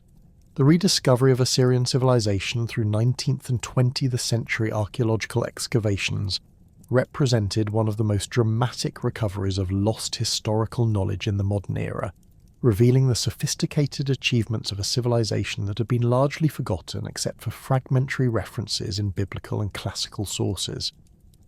The systematic excavation of major Assyrian sites began during the mid-19th century when European archaeologists recognized the historical significance of the massive artificial mounds that marked the locations of ancient cities throughout northern Mesopotamia. The pioneering excavations conducted by Austin Henry Layard at Nineveh and Calhu during the 1840s and 1850s uncovered spectacular palace complexes with elaborate stone relief sculptures that provided the first modern insights into the artistic achievements and historical narratives of Assyrian imperial civilization. These discoveries captured public imagination throughout Europe and North America, as the detailed depictions of ancient warfare, royal ceremonies, and daily life offered unprecedented glimpses into a vanished world that had previously been known only through brief and often hostile references in biblical texts. The systematic excavation techniques that archaeologists developed for investigating Assyrian sites established methodological standards that influenced archaeological practice throughout the world. The careful documentation of architectural remains, the systematic recording of artifact distributions, and the development of stratigraphic analysis techniques enabled researchers to reconstruct detailed sequences of cultural development that revealed the evolution of Assyrian civilization over more than a millennium. These methodological innovations proved particularly important for understanding the complex relationships between different phases of occupation at major sites where continuous habitation had created deep archaeological deposits. The discovery of the Great Library of Ashurbanipal at Nineveh provided access to tens of thousands of cuneiform tablets that preserved the literary, scientific, and administrative records of Assyrian imperial civilization. The systematic translation and publication of these texts required the development of new scholarly disciplines and international collaboration among specialists in ancient languages, history, and archaeology. The Epic of Gilgamesh, mathematical treatises, astronomical observations, historical chronicles, and legal codes recovered from the library revolutionized understanding of ancient Mesopotamian intellectual achievements while providing detailed documentation of Assyrian governmental practices and cultural values. The excavations at Dur Sharukin, conducted by French archaeologists during the late 19th and early 20th centuries, revealed the remarkable urban planning and architectural sophistication that had characterized Sargon II's new capital.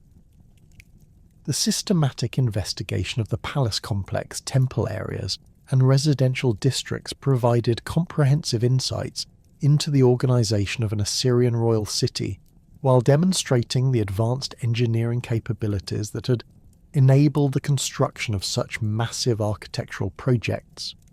The discovery of detailed sculptural programs and inscriptional evidence illuminated the ideological foundations of imperial authority, while revealing the artistic traditions that had influenced subsequent Near Eastern cultures.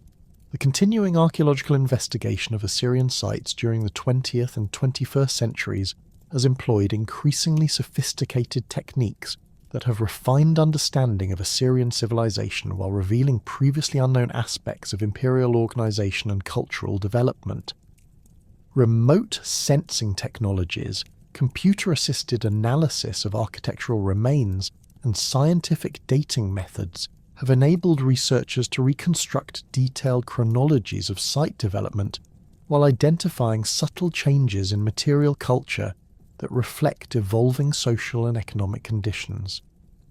The modern Assyrian diaspora represents a remarkable example of cultural persistence and adaptation, as communities descended from the ancient populations of northern Mesopotamia have maintained their distinct identity while adapting to life in countries throughout the world.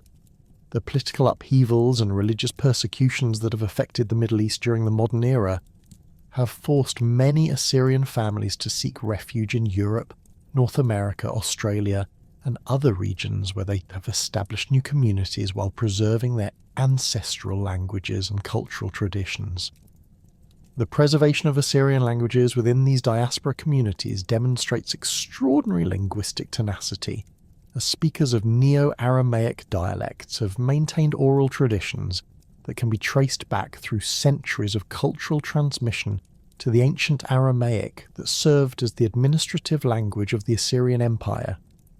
These modern languages preserve grammatical structures, vocabulary elements, and phonological features that provide direct connections to the linguistic heritage of ancient Mesopotamia, offering invaluable resources for scholars studying the development of Semitic languages and the cultural continuity of Middle Eastern populations.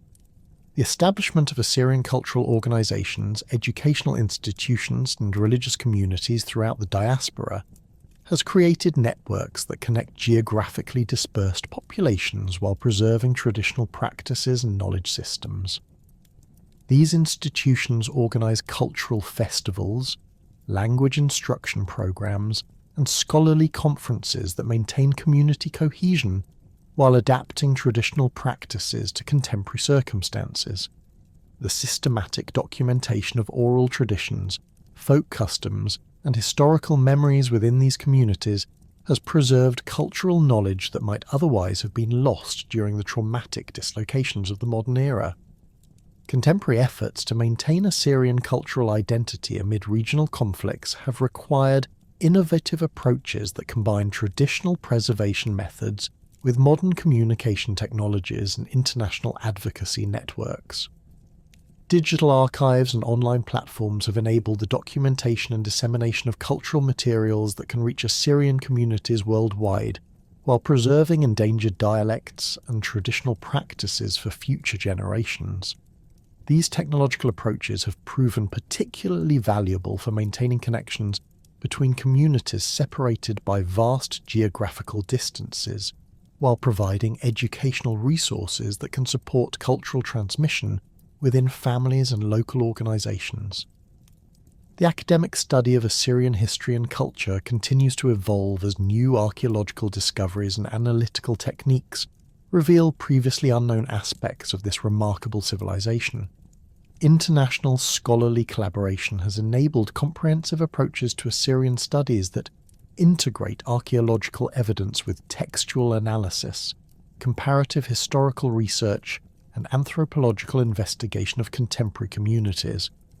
These multidisciplinary approaches have enriched understanding of Assyrian achievements while demonstrating their continued relevance for comprehending the development of human civilization.